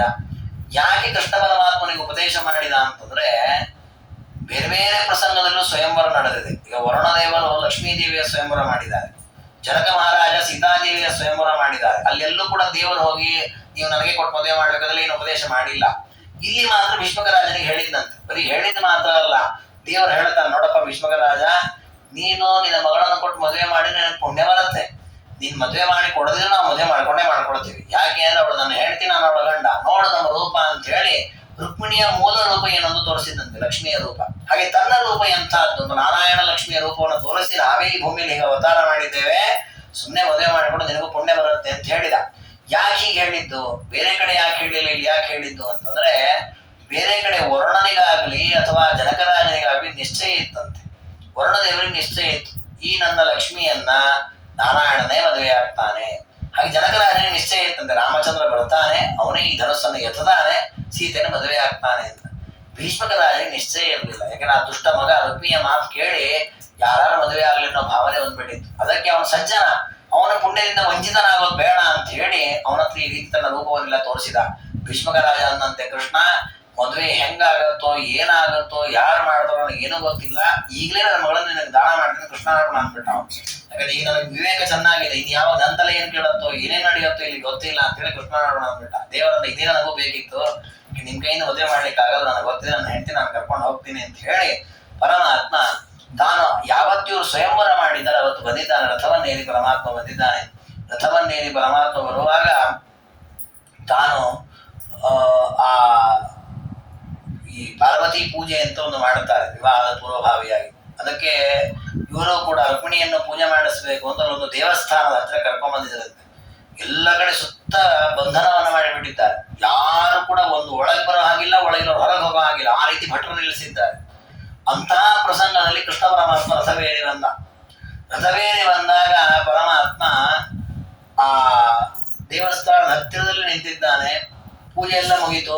ರುಕ್ಮಿಣಿ ದೇವಿ ತನ್ನ ಸಂಗಡಿಯವರ ಜೊತೆಗೆ ಬರ್ತಾ ಇದ್ದಾರೆ. ಕೃಷ್ಣ ಕರೆದ, ಬರ್ಲಂತೆ. ರುಕ್ಮಿಣಿ ದೇವಿ ಬಂದ್ಲು, ಕೃಷ್ಣನ ಕೈ ಹಿಡ್ಕೊಂಡು ರಥವನ್ನ ಹತ್ತಿದ್ಲು. ಕೃಷ್ಣ ಕೂಡಿಸ್ಕೊಂಡ, ರಥವನ್ನು ಓಡಿಸ್ಕೊಂಡು ಹೋದ. ಎಲ್ಲ ನೋಡ್ತಾನೆ ನಿಂತಿದ್ದಾರೆ. ಯಾರು ವಿರೋಧಿಗಳಿಲ್ಲ, ತಡೆಯೋರಿಲ್ಲ, ಏನೂ ಇಲ್ವೇ ಇಲ್ಲ. ಯಾಕೆ ಹೀಗಾಯ್ತು ಅಂತಂದ್ರೆ ರಾಜರಂತಾರೆ ಜೊತೆಗಿದ್ದದ್ದು ಯಾರು? ಕೃಷ್ಣನ ಜೊತೆಗೆ ಇರ್ತಕ್ಕಂಥದ್ದು ರುಕ್ಮಿಣಿ. ಕೃಷ್ಣ ರುಕ್ಮಿಣಿಯರ ಮಗನೇ ಪ್ರದ್ಯುಮ್ನ, ಅಂದ್ರೆ ಕಾಮ. ಕಾಮ ಅಂದ್ರೇನು? ಇಚ್ಛೆ, ಮನುಷ್ಯನ ಇಚ್ಛೆ. ಹೀಗ್ ಮಾಡ್ಬೇಕು ಅಂತ ಇಚ್ಛೆ ವ್ಯಕ್ತವಾಗುವುದೇ ಕಾಮನಿಂದ. ಹಾಗಾಗಿ ಆ ಕಾಮ ಎಲ್ಲರ ಮನಸ್ಸಿನಲ್ಲಿ ಸುಮ್ಮನೆ ಇರಬೇಕು ಅನ್ನೋ ರೀತಿ ಇಚ್ಛೆ ವ್ಯಕ್ತಪಡಿಸಿಬಿಟ್ಟಂತೆ. ಯಾಕಂದ್ರೆ ತನ್ನ ತಾಯಿ ತಂದೆ ಒಟ್ಟಿಗೆ ಹೋಗ್ತಾ ಇದ್ದಾರೆ ರಥದಲ್ಲಿ, ಅದಕ್ಕೆ ಯಾರು ಅಡೆತಡೆ ಮಾಡಲಾರದು. ಎಲ್ಲ ಸುಮ್ಮನೆ ಸ್ತಬ್ಧರಾಗಿ ಎದ್ಬಿಟ್ಟಿದ್ದಾರೆ. ಇದನ್ನೇ ಉಷಾರಣ ಅಂತ ಒಂದು ಕಾವ್ಯ ಇದೆ, ತ್ರಿಪ್ರಮಣಿಯಾದ ಬರೋದು. ಅವ್ರು ಇನ್ನೂ ಚೆನ್ನಾಗಿ ಒಂದು ವರ್ಣನೆ ಹೇಳ್ತಾರೆ. ಏನಂದ್ರೆ ಕೃಷ್ಣ ರುಕ್ಮಿಣಿ ದೇವಿ ಹತ್ತಿದ ಮೇಲೆ ಶಂಖ ಊದಿ ರಥವನ್ನು ತಗೊಂಡು ಹೊರಟಂತೆ. ಅಂದ್ರೆ ನಾನು ಅಪಹಾರ ಮಾಡ್ತಾ ಇಲ್ಲಪ್ಪ, ನಿಮ್ಗೆಲ್ಲ ಕೇಳೋ ಹಾಗೆ, ನಿಮ್ಗೆ ಕಾಣೋ ಹಾಗೆ ಕರ್ಕೊಂಡು ಹೋಗ್ತಾ ಇದ್ದೀನಿ ಅಂತ ಹೇಳಿ ಆ ರುಕ್ಮಿಣಿಯನ್ನ ಕರೆದುಕೊಂಡು ಹೊರಟಿದ್ದಾನೆ ಪರಮಾತ್ಮ. ಆ ಪ್ರಸಂಗದಲ್ಲಿ ಏ ಭೈಷ್ಮ್ಯ ಪರಿರಂಭಣಂ ಚಕಮಿರೆ ತೇಷಾಂಬುಜಾಶ್ಚಿಚ್ಛಿದು ಏವಾ ತನ್ಮುಖ ಚಂದ್ರ ಚುಂಬನ ರುಚಿಂ ತೇಷಾಂ ಶಿರಾಂ ಸಿದ್ವಿಷಾಂ ಏತಲ್ಪೇ ಶಯನಂ ತಯಾ ಸ್ವಯಕಲಾ ಲೋಕಾಂಬಯಾ ಸಂಗರೆ ಪ್ರೇತೈ ಸಾರ್ಧಮಶೀಷಯನ್ ಹರಿಭಟಾಸ್ತಾನ್ ದುರ್ಮತಾನ್ ಸಹಾಯಕೈ. ಅನೇಕ ದುಷ್ಟರು ಕೃಷ್ಣನ ವಿರೋಧ ಮಾಡಬೇಕು ಅಂತ ಅಟ್ಟಿಸ್ಕೊಂಡು ಬಂದ. ಆಗ ಅನೇಕ ಕೃಷ್ಣನ ದೂತರನ್ನೆಲ್ಲ ಹೊಡೆದೊಡೆದು ಸಂಹಾರ ಮಾಡ್ತಾ ಇದ್ದಾರೆ. ಯಾಕೆ ಸಂಹಾರ ಮಾಡಿದ್ರು ಅಂದ್ರೆ ಅನೇಕ ದುಷ್ಟರು ಜಗತ್ತಿನ ತಾಯಿಯಾದ ರುಕ್ಮಿಣಿಯನ್ನು ಮದುವೆ ಮಾಡ್ಕೊಳ್ಬೇಕು, ಅವಳನ್ನ ಮುಟ್ಟಬೇಕು, ಆಲಿಂಗನ ಮಾಡಬೇಕು ಅಂತ ವಿಚಾರ ಮಾಡಿದಾಗ ಅವರ ಕೈಗಳನ್ನೇ ಕಳೆದು ಬಿಟ್ಟಿರುತ್ತೆ ಪರಮಾತ್ಮನ ಭಕ್ತರು. ಯಾಕಂದ್ರೆ ಅತ್ಯಂತ ಕೆಟ್ಟದಾದ ಆಲೋಚನೆ. ತಮ್ಮ ಯೋಗ್ಯತೆಗೂ ಮೀರಿರತಕ್ಕಂತಹ ಆಸೆಯನ್ನು ಎದ್ದು ಮಾಡಲಾರದು. ಅದನ್ನು ಮಾಡಿದ್ದಕ್ಕೆ ಅವರ ಕೈಯನ್ನು ನಾಶ ಮಾಡಿದ್ದಾರೆ, ಅನೇಕರ ತಲೆಯನ್ನ ಕಡಲಿದ್ದಾರೆ. ಹೀಗೆ ಆ ದುಷ್ಟರನ್ನ ಸಂಹಾರ ಮಾಡ್ತಾ ಇದ್ದಾರೆ. ಕೃಷ್ಣ ಪರಮಾತ್ಮನು ಕೂಡ ತಾನು ರಥದಲ್ಲಿ ಹೋಗುವಾಗ ಅನೇಕ ರೀತಿಯಲ್ಲಿ ಪೀಡೆಯನ್ನು ಕೊಟ್ಟರು. ರುಕ್ಮಿ ಬಂದ, ಅವನಿಗೂ ಪರಮಾತ್ಮ ಅನೇಕ ವಿಕಾರಗಳನ್ನ ಮಾಡಿ ಅವನನ್ನು ಕಳುಹಿಸಿದ್ದಾನೆ. ಅವನನ್ನು ಸಂಹಾರ ಮಾಡಲಿಲ್ಲ ದೇವರು. ಯಾಕೆ ಅಂದ್ರೆ ಏನೇ ಆಗಲಿ ಮುಂದೆ ಮದುವೆ ಮಾಡಿಕೊಳ್ಳೋ ಕಾರ್ಯಕ್ರಮದಲ್ಲಿ ನನ್ನ ಹೆಂಡತಿ ಸಂಬಂಧಿಕರನ್ನೇ ಕೊಂದ್ಬಿಟ್ರೆ ಚೆನ್ನಾಗಿ ಕಾಣಲ್ಲ ಅಂತ ಹೇಳಿ ವಿಕಾರ ಮಾಡಿ ಕಳುಹಿಸಿದ್ದಂತೆ. ಹೀಗೆ ಪರಮಾತ್ಮ ಅವನ್ನೆಲ್ಲ ಪೀಡಿಸಿ ಆ ರುಕ್ಮಿಣಿಯನ್ನು ಕರೆಕೊಂಡು ಮೂಲಮಾಧವ ಅಂತ ಒಂದು ಆ ಇದರಲ್ಲಿ ಮಥುರಾ ಪಟ್ಟಣದಲ್ಲಿ, ಅದರಲ್ಲಿ ವಿಶೇಷವಾಗಿ ದ್ವಾರಕಾಪಟ್ಟಣದ ಮಧ್ಯದಲ್ಲಿ ಇರತಕ್ಕ ಒಂದು ವನ, ಅಲ್ಲಿಗೆ ಕರ್ಕೊಂಡ್ಬಂದಂತೆ. ಮಧ್ಯಸ್ಥಾಪಿತ ಮಾಧವ ಸ್ಮಿತಲಸತ್ವೇನಾಚ ಲಜ್ಜಾಮರೌ ರಾತೋರ್ಮೇರ್ವಿತ ತಾತ ಪತ್ರಕಮಠ ಹಸ್ತ್ಯಶ್ವ ಪತ್ನ್ಯಾವೃತ ವೀಣಾ ವೇಣು ನಿನಾದ ಗರ್ಜಿತಯುತ ಮಾರ್ಧೇ ಸಮಾಸಾಚಮೋ ರಾಜ್ಛನ್ನಾ ನಿಮಿಷಾಂತರಾಗತ ಮಹಿ ಪಾಲೌಘ ಸೇನಾ ಸರಿತ್. ಮೂಲಮಾಧವ ಅಂತ ಆ ಪ್ರದೇಶದ ಹೆಸರು. ಆ ಪ್ರದೇಶದ ಮಧ್ಯದಲ್ಲಿ ರುಕ್ಮಿಣಿ ದೇವಿಯನ್ನು ಕರ್ಕೊಂಡ್ಬಂದು ನೆಲೆಸಿದ್ದಂತೆ ದೇವರು. ಅಂದ್ರೆ ರುಕ್ಮಿಣಿ ದೇವಿ ಬಂದಿದ್ದಾಳೆ, ಕೃಷ್ಣನ ಬಂದಿದ್ದಾನೆ. ಯಾಕೆ ಅಂದ್ರೆ ಆ ಒಂದು ದೊಡ್ಡದಾದ ವನದ ಮಧ್ಯದಲ್ಲಿಯೇ ತಾನು ಕಲ್ಯಾಣ ಮಾಡ್ಕೊಳ್ಬೇಕು ಅಂತ ಆಲೋಚನೆ ಮಾಡಿದ್ದಾನೆ. ಆ ಇದಿನ್ನಿರಾಯ ತದಬುದ್ಧಿ ಮೂಲಂ ಪ್ರಿಯಾಂಗ ಸಂಶ್ಲೇಷ ಮಹೋತ್ಸವ ಶ್ರೀಯ. ಅದಕ್ಕೆ ಹೇಳ್ತಾರೆ, ಅದಕ್ಕೆ ಮೂಲಮಾಧವ ಅಂತ ಏನ್ ಹೆಸರಿದೆ ಅದು ಅತ್ಯಂತ ಸಾರ್ಥಕ ಆಯ್ತು ಅಂತ. ಯಾಕೆ ಅಂತಂದ್ರೆ ಮೂಲ ಮಾಧವ ಅಂದ್ರೆ ಮಾಧವರಿಗೆ ಮೂಲ ಸ್ಥಾನ ಅಂತ, ಅಂದ್ರೆ ಮಾಧವರಿಗೆ ಪ್ರಿಯವಾದವನು ವಾಸ ಮಾಡುವ ಸ್ಥಾನ. ಯಾಕೆ ಲಕ್ಷ್ಮಿಯಲ್ಲಿ ಬಂದು ನೆಲೆಸ್ತಾಳೆ. ಹೀಗೆ ರುಕ್ಮಿಣಿ ದೇವಿ ಬಂದಂತಹ ಜಾಗ ಬಹಳ ಅಪೂರ್ವವಾಗಿತ್ತು. ಅಂತಲ್ಲಿ ಆ ಪರಮಾತ್ಮ ರುಕ್ಮಿಣಿಯನ್ನು ಕರ್ಕೊಂಡ್ ಬಂದಾಗ ಇಡೀ ದ್ವಾರಕಾಪಟ್ಟಣ ಜನರು ಸ್ವಾಗತವನ್ನ ಮಾಡಿದ್ದಾರೆ. ಆ ದ್ವಾರಕಾಪಟ್ಟಣದ ಜನರು ಎರಡು ಭಾಗ ಆದ್ರಂತೆ. ಯಾಕೆಂದ್ರೆ ಈಗ ಕೃಷ್ಣ ನಮ್ಮ ಹುಡುಗ ಅವನಿಗೆ ನಾವು ಮದುವೆ ಮಾಡ್ಬೇಕು ಸರಿ, ರುಕ್ಮಿಣಿ ಕಡೆಯವರು ಯಾರು ಇಲ್ಲಲ್ಲ, ಅದಕ್ಕೆ ನಾವೇ ಎರಡು ಭಾಗ ಆಗೋಣ ಅಂತ ಕೆಲವರು ಕೃಷ್ಣನ ಪಕ್ಷ ಆದಂತೆ, ಕೆಲವರು ರುಕ್ಮಿಣಿ ಪಕ್ಷ ಆದಂತೆ. ಅದಕ್ಕೆ ರಾಜರಂತ ಇದು ಅತ್ಯಂತ ಉಚಿತವಾಗಿಯೇ ಇದೆ. ಯಾಕೆ ಅಂದ್ರೆ ಜಗತ್ತಿನವರು ಎಲ್ಲರೂ ಅವರಿಗೆ ಸಂಬಂಧಿಕರೇ. ಅಲ್ಲಿ ಹುಡುಗನ ಕಡೆಯವರು ಹುಡುಗಿ ಕಡೆಯವರು ಅಂತಿಲ್ಲ, ಎಲ್ಲ ಹುಡುಗ ಹುಡುಗಿ ಕಡೆಯವರೇ. ಯಾಕೆ ಜಗತ್ತಿನ ತಂದೆ ತಾಯಿಯವರು. ಹಾಗಾಗಿ ಎರಡು ಭಾಗ ಆಗಿ ಇಬ್ಬರು ಸೇರಿ ಮದುವೆ ಮಾಡ್ತಾ ಇದ್ದಾರೆ. ವಿವೇಚ್ಯ ಸರ್ವಾಂಗ ವಿಚಾರ ಕಾಲೆ. ಸರಿ, ಈಗ ಎರಡು ಪಕ್ಷದವರಾದ್ಮೇಲೆ ಮತ್ತೆ ಪರಸ್ಪರ ಸುರ ಆಯ್ತು, ಹುಡುಗನ ಕಡೆಯವರು ಹುಡುಗಿ ಕಡೆಯವರು ಅಂತ. ಆಗ ಹುಡುಗನ ಕಡೆಯವರು ಹುಡುಗಿ ಹೇಗಿರ್ಬೇಕು, ಏನ್ ಮಾಡ್ಬೇಕು, ನಾವು ಈ ಹುಡುಗಿನ ಮದುವೆ ಮಾಡ್ಕೋಬೇಕೋ ಬೇಡವೋ, ಅವ್ರ ಪರೀಕ್ಷೆ ಶುರು ಆಯ್ತು. ಆಗ ಅವ್ರು ಹೇಳಿದ್ರಂತೆ, ಕನ್ಯಾಮಿಮಾಂ ಕನಕಧಾಮ ಕದಂಬ ಗೌರೀಂ ಧನ್ಯಾಂ ದಿಶಂತು ಹರಯೇ ಹರಿನೀಲ ಭಾಸೆ. ನೋಡಿ, ನೀವು ಕನ್ಯೆಯನ್ನು ಕೊಟ್ಟು ಮದುವೆ ಮಾಡಿ, ನಮ್ಮ ಕೃಷ್ಣ ಬಹಳ ಒಳ್ಳೆ ಹುಡುಗ, ಅವನಿಗೆ ಕೊಟ್ಟು ನೀವು ಮದುವೆ ಮಾಡಬಹುದು, ನಾವು ಸ್ವೀಕಾರ ಮಾಡ್ತೇವೆ. ಆದ್ರೆ ನಮ್ದೊಂದು ಸ್ವಲ್ಪ ಕೆಲವು ಕಂಡೀಷನ್ ಇದೆ ಅಂತ ಹೇಳಿದ್ರಂತೆ ಆ ಹುಡುಗನ ಕಡೆಯವರು. ಅದಕ್ಕೆ ಅವರಂದ್ರಂತೆ, ಹುಡುಗಿ ಕಡೆಯವರು, ರುಕ್ಮಿಣಿ ಕಡೆ, ನಮ್ದು ಕಂಡೀಷನ್ಗಳಿವೆ ಅಂತ ಹೇಳಿದ್ರಂತ. ಅವಶ್ಯವಾಗಿ ನಿಮ್ದೇನು ಮೊದಲು ಹೇಳಿದ್ರಂತೆ. ಅದಕ್ಕೆ ಇವ್ರು ಹೇಳಿದ್ರಂತೆ, ಏನಿಲ್ಲ, ರುಕ್ಮಿಣಿ ಕಡೆಯವರು ಹೇಳಿದ್ರಂತೆ, ನಾವು ನಮ್ಮ ಹುಡುಗಿಯನ್ನ ಬಹಳ ಚಂದದಿಂದ ಬೆಳೆಸಿದ್ದೇವೆ, ನಮಗೆ ಅವಳ ಮೇಲೆ ಬಹಳ ಪ್ರೀತಿ ಇದೆ, ಅದಕ್ಕೆ ನಾವು ಯಾವಾಗ ಕರೆದ್ರೂ ಅವಳನ್ನು ಕಳಿಸಿಕೊಡ್ಬೇಕು. ನೀವು ಇವತ್ತಾಗಲ್ಲ, ನಮ್ಗೆ ಈ ಕಾರ್ಯಕ್ರಮ ಇನ್ನೊಂದು ವಾರ ಬಿಟ್ಟು ಕಳಿಸ್ತೇವೆ ಎಲ್ಲ ನಾವಿಲ್ಲ, ತವರ ಮನೆಗೆ ಹೋಗ್ಬಿಟ್ಟು ಕಳಿಸ್ಬಿಡ್ಬೇಕು. ಸಂದೇಶ ಮಾತ್ರ ಅಭಿವೀಕ್ಷ್ಯ ಹರೇ ಗೃಹಂನ ಸಂಪ್ರವೇಶ ಇಷ್ಯತಿ ಕರಿಷ್ಯಸಿ ನಾನ್ಯ ಪತ್ನಿ. ನಮ್ಮ ಹುಡುಗಿಗೆ ಯಾವತ್ತೂ ಜೋರು ಮಾಡಬಾರ್ದು. ಅವನು ನಮ್ಮ ಹುಡುಗಿನ ನಾವು ಹೂತರ ನೋಡ್ಕೊಂಡಿದ್ವಿ ಹಾಗೆ ನೋಡ್ಕೋಬೇಕು ಕೃಷ್ಣ. ಮತ್ತೆ ನಾವು ಹೇಳಿದಾಗೆಲ್ಲ ಅವನು ಬರಬೇಕು, ಒಳದು ಕಳಿಸ್ಬೇಕು ನಮ್ಮ ಮನೆಗೆ. ಆಮೇಲೆ ನಾಣ್ಯ ಪತ್ನಿ, ಬೇರೆ ಯಾರನ್ನ ಮದುವೆ ಆಗ್ಬಾರ್ದು. ಮತ್ತೆ ಅವ್ನು ರಾಜ ಇದ್ದಾನೆ ಅಂತ ಹೇಳಿ ರಾಜಾನೋ ಬಹುವಲ್ಲಭ ಅಂತ ಇನ್ಯಾರನ್ನ ಹುಡುಗಿರು ಮದುವೆ ಮಾಡ್ಕೊಳಕ್ಕಿಲ್ಲ. ಬಂಧೋನ್ ಸ್ಮರಿಷ್ಯಸಿ ವಿಭೋ ಯದಿ ವಿಶ್ವದೋನ. ಇನ್ನು ಬಂಧು ಬಾಂಧವರು ನಮ್ಮನ್ನು ಮರಿಲಿಕ್ಕಿಲ್ಲ. ಮದುವೆ ಆಗಿದ್ದಾಯ್ತು, ಹುಡುಗಿನ ಕೊಟ್ಬಿಟ್ರು ಅಂತ ಮಾವ ಯಾರು, ನೀನ್ಯಾರು, ನಿಮ್ಮಪ್ಪ ಯಾರು ಅಂತ ಮರೆತು ಬಿಟ್ರೆ ನಮ್ಮನ್ನ ನೆನಪಿಸ್ಕೊಳ್ತಾ ಇರ್ಬೇಕು, ನಮ್ಮ ಮಾವ ದೊಡ್ಡವನಪ್ಪ ಅಂತ ಅವಾಗ ನೆನಪಿಸ್ಕೊಳ್ತಾ ಇರ್ಬೇಕು. ಹೀಗೆ ನಮ್ಮ ಕಡೆ ನೀವು ಎಲ್ಲ ನಮ್ಮ ಅಭಿಪ್ರಾಯಗಳಿಗೆ ಸಮ್ಮತಿ ಕೊಡುತ್ತೀರಿದ್ರೆ ನಮ್ಮ ರುಕ್ಮಿಣಿಯನ್ನು ಕೊಟ್ಟು ಮದುವೆ ಮಾಡ್ತೀವಿ ಎದುರಂತ. ಅದಕ್ಕೆ ಇವರು ಹೇಳಿದಂತೆ, ಅಷ್ಟೇ ನಾನು ಅಯ್ಯೋ ನಮ್ಮ ಕೃಷ್ಣ ಇದೆಲ್ಲದಕ್ಕೂ ತಯಾರಿದ್ದಾನೆ, ನಮ್ದು ಕೆಲವಿದೆ ನಿಯಮ ಅಂತ ಹೇಳಿದ್ರಂತವ್ರು. ಏನಿದೆ, ನಮ್ದು ಒಂದು ಮನೆ ಇದೆ, ಅದನ್ನ ಚಂದದಿಂದ ನೋಡ್ಕೊಂಡು ಹೋಗ್ಬೇಕು ನಿಮ್ಮ ಹುಡುಗಿ. ಅಷ್ಟೇ ನಾನು ನೋಡ್ಕೊಳ್ತಾಳೆ. ಏನು ಮನೆ? ಬ್ರಹ್ಮಾಂಡಾಖ್ಯ ಗೃಹಂ ಚತುರ್ದಶ ರಸ ಪ್ರಾಸಾದ ಶೋಭಂ ಹರೇ ಸಾಧ್ವೀಯಂ ಸದತಂ ವಿಚಾರಯತು ತನ್ ಮಧ್ಯೆ ಗೃಹಸ್ಯೋಚಿತಂ. ಬಹಳ ದೊಡ್ಡದಿಲ್ಲ ಮನೆ, 14 ಲೋಕದ ಬ್ರಹ್ಮಾಂಡವೇ ನಮ್ಮ ಮನೆ ಕೃಷ್ಣದೇವರದ್ದು. ಆ ಇಡೀ ಬ್ರಹ್ಮಾಂಡದ ಆಗು ಹೋಗುಗಳನ್ನು ಅವಳೊಬ್ರು ನೋಡ್ಕೊಂಡಿದ್ಬಿಟ್ಟು ಸಾಕು, ಯಜಮಾನಿಯಾಗಿ. ನಮಗೆ ಬೇರೆ ಏನು ಆಸೆಗಳಿಲ್ಲ. ಸ್ವರ್ಣದ್ರಿಕ್ಷಿತಿ ಧಾನ್ಯ ರತ್ನ ಲವಣ ಕ್ಷೀರೇಕ್ಷು ಸರ್ಪಿರದ. ಇನ್ನು ನಮ್ಮ ಮನೆಯಲ್ಲಿ ಬಹಳ ಧಾನ್ಯಗಳು ಅದೆಲ್ಲ ಏನಿಲ್ಲ. ಒಂದು ಕ್ಷೀರ ಸಮುದ್ರ, ನದಿ ಸಮುದ್ರ, ಇವೊಂದಿಷ್ಟು ಇವೆ. ಆಮೇಲೆ ರತ್ನದ ಮಂಟಪ, ಆಮೇಲೆ ಒಂದಿಷ್ಟು ರತ್ನದ ಪರ್ವತಗಳು, ಅವನ್ನೆಲ್ಲ ಚೆನ್ನಾಗಿ ಹಾಗಾಗಿ ಸುರಕ್ಷಿತವಾಗಿ ನಾವು ನೋಡ್ಕೊಂಡು ಹೋಗ್ಬೇಕು. ಅಷ್ಟು ಮಾಡಿಬಿಟ್ರೆ ನಾವು ಮತ್ತಿನ್ನೇನು ಕೇಳಲ್ಲ. ಇನ್ನು ನೀವು ಹೇಳಿದ್ರಿ ಏನಂತ, ಕೇಳಿದಾಗೆಲ್ಲ ಕಳಿಸಿಕೊಡ್ಬೇಕು ಅಂತ. ನೀವು ಅವಳನ್ನು ಕಳಿಸೋದಲ್ಲಿ ನೀವು ನಮ್ಮ ಅಡೆಯನ್ನು ಕಳೆದು ಬಿಡ್ರಿ, ಹೆಂಡತಿ ಕರ್ಕೊಂಡು ಅವ್ನು ನಿಮ್ಮ ಮನೆಯಲ್ಲೇ ಇದ್ದು ಬಿಡ್ತಾನೆ, ಎಂದೆಂದೂ ಅವ್ನು ಬರೋದಿಲ್ಲ ಅಂತ ಹೇಳೋದಿಲ್ಲ. ಇನ್ನು ನೀವು ನೆನಪಿಸ್ಕೊಳ್ತಾ ಇರ್ಬೇಕು ಬಂಧುಗಳನ್ನ ಅಂದ್ರೆ ಅವ್ನು ಮರೆಯೋದೇ ಇಲ್ಲ. ಯಾಕೆ ಸರ್ವಜ್ಞನ ದೇವರು, ಅವ್ನು ಯಾರನ್ನ ಮರೀತಾನೆ. ನಾವು ಮರೆತಾಗ ನೆನಪಿಸ್ಕೊಳ್ಳೋದು, ಯಾವುದೋ ಒಂದು ವಿಷಯ ಮರ್ತಿರ್ತೇವೆ, ಮತ್ತೆ ನೆನಪ ಅವತ್ತೀಗಾಯ್ತಲ್ಲ ಅಂದ್ರೆ ನಾವು ಮರ್ತದಲ್ಲಿ ನೆನಪು ಮಾಡ್ಕೋಬೇಕು. ಮರೆಯದೇ ಇದ್ರೆ ನೆನಪಿಸ್ಕೊಳ್ಳೋ ಪ್ರಕ್ರಿಯೆ ಇಲ್ಲ. ಹಾಗೆ ದೇವರಿಗೆ ಯಾರು ಮರೆಯೋದೇ ಇಲ್ಲ. ಯಾಕಂದ್ರೆ ನಾವು ದೇವರು ನಮ್ಮನ್ನು ಮರೆತ ನಾವು ಬದುಕೇ ಇರೋದಿಲ್ಲ. ಹಾಗಾಗಿ ದೇವರು ನಮ್ಮನ್ನು ನೆನಪಿಸ್ಕೊಳ್ಳೋ ಪ್ರಸಂಗವೇ ಇಲ್ಲ. ಹಾಗಾಗಿ ನಿಮ್ಮನ್ನು ಯಾವಾಗ ನೆನಪಿಸ್ಕೊಳ್ತಾನೆ, ಏನ್ ಚಿಂತೆ ಮಾಡಬೇಡಿ ಅಂತ ಹೇಳಿದ್ರಂತೆ. ಹೀಗೆ ಪರಸ್ಪರ ಸಂತೋಷದ ಮಾತುಗಳನ್ನ ಎರಡೂ ಪಕ್ಷದವರು ಮಾತನಾಡ್ತಾ ಇದ್ದಾರೆ. ಆಗ ಸಮುದ್ರವು ಜೋರಾದ ಶಬ್ದವನ್ನುಂಟು ಮಾಡಿದಂತೆ. ಯಾಕೆಂದ್ರೆ ಈ ಕಲ್ಯಾಣ ಮಹೋತ್ಸವ ನಾನು ಒಬ್ಬ ಇದ್ದೆ, ನನ್ನ ಮರಿಬೇಡ್ರಿ ಅಂತ. ಯಾಕೆ ಸಮುದ್ರ ಮಧ್ಯದಲ್ಲಿ ನಡೀತಾ ಇದೆ, ಅದಕ್ಕೆ ಅದು ಕೂಡ ಶಬ್ದ ಆಗಿದೆ. ಹೀಗೆ ಅತ್ಯದ್ಭುತವಾದ ರೀತಿಯಲ್ಲಿ ಆ ಇಬ್ಬರು ಪಕ್ಷದವರು ಮಾತನಾಡಿಕೊಂಡ್ರು. ಅದಾದ ಮೇಲೆ ನಾಟಕ ಧಾರಣಮ್ಯಂ ಸಂಪ್ರಾಪ್ತ ಯದುನಂದನ ಸ್ನಾತುಂ ಜಿಗಮಿಷಸ್ತೀರ್ಥಂ ಪ್ರೀತ್ಯೇತ್ಯಂ ಪ್ರತ್ಯಸಿದ್ಧತ. ದೇವರ ಮೇಲೆ ಹೇಳಿದಂತೆ, ಅಲ್ಲ ಋಷಿಮುನಿಗಳ ಪುರೋಹಿತರನ್ನೆಲ್ಲ ಕರೆದು ಮುಂದಿನ ಪುಣ್ಯವಾಚನ, ಮುಂದಿನ ಕರ್ಮಗಳೆಲ್ಲ ನಡಿಬೇಕು, ಅದಕ್ಕೆ ನಾನು ಮೊದಲು ಸ್ನಾನ ಮಾಡ್ಬೇಕಲ್ಲ, ಅದಕ್ಕೆ ನಾನು ಯಾವ ತೀರ್ಥಕ್ಕೆ ಹೋಗಿ ಸ್ನಾನ ಮಾಡ್ಲಿ ಅಂತ ಕೇಳಿದ್ರು. ಅದಕ್ಕೆ ಋಷಿಗಳಂತ, ದೇವರೇ ನಿನ್ನ ಪಾದದಿಂದಲೇ ಗಂಗೆ ಹೋಗ್ತಿದ್ದು, ನೀ ಎಲ್ಲಿ ಹೋಗಿ ತೀರ್ಥ ಸ್ನಾನ ಮಾಡೋದು? ನೀನೇ ಒಂದು ತೀರ್ಥಕ್ಷೇತ್ರ, ನಿನ್ನ ದೇಹದ ಪ್ರತಿಯೊಂದು ಅವಯವೂ ಪವಿತ್ರವಾದ ತೀರ್ಥಗಳೇ, ಹಾಗೆ ನೀನು ಸ್ನಾನ ಮಾಡೋದನ್ನೋ ಪ್ರಸಂಗವೇ ಇಲ್ಲ ಅಂತ ದೇವರನ್ನ ಸ್ತೋತ್ರ ಮಾಡಿದ್ದಾರೆ. ಇನ್ನು ರುಕ್ಮಿಣೀ ದೇವಿಯ ದೇಹವು ಕೂಡ ಅತ್ಯಂತ ಪಾವನವಾದದ್ದು ಅಂತ ಅದನ್ನು ವರ್ಣನೆ ಮಾಡುತ್ತಾರೆ. ಅದಾದ ಮೇಲೆ ಕಲ್ಪಾದಿ ವಾರ್ಷು ಕಮನೀಯ ಫಣೀಂದ್ರ ಕಲ್ಪೆ ಲಕ್ಷ್ಮ್ಯಾಸ ಆದಿ ಪುರುಷಸ್ಯ ಕೃತಾಲಯಸ್ಯ ಮುಕ್ತೋಗ ಸೇವಿತ ಪದ ಕಿಲನ ವಿದೇಶಾತ್ ಪದ್ಮಂ ಪುರಾಜನಿತ ಸಖಿ ಪದ್ಮಯೋನಿ. ಅದಾದ ಮೇಲೆ ಒಬ್ಬ ಸಖಿ ಬಂದು ರುಕ್ಮಿಣಿಯನ್ನು ಕರ್ಕೊಂಡು ಹೋದ್ಲಂತೆ.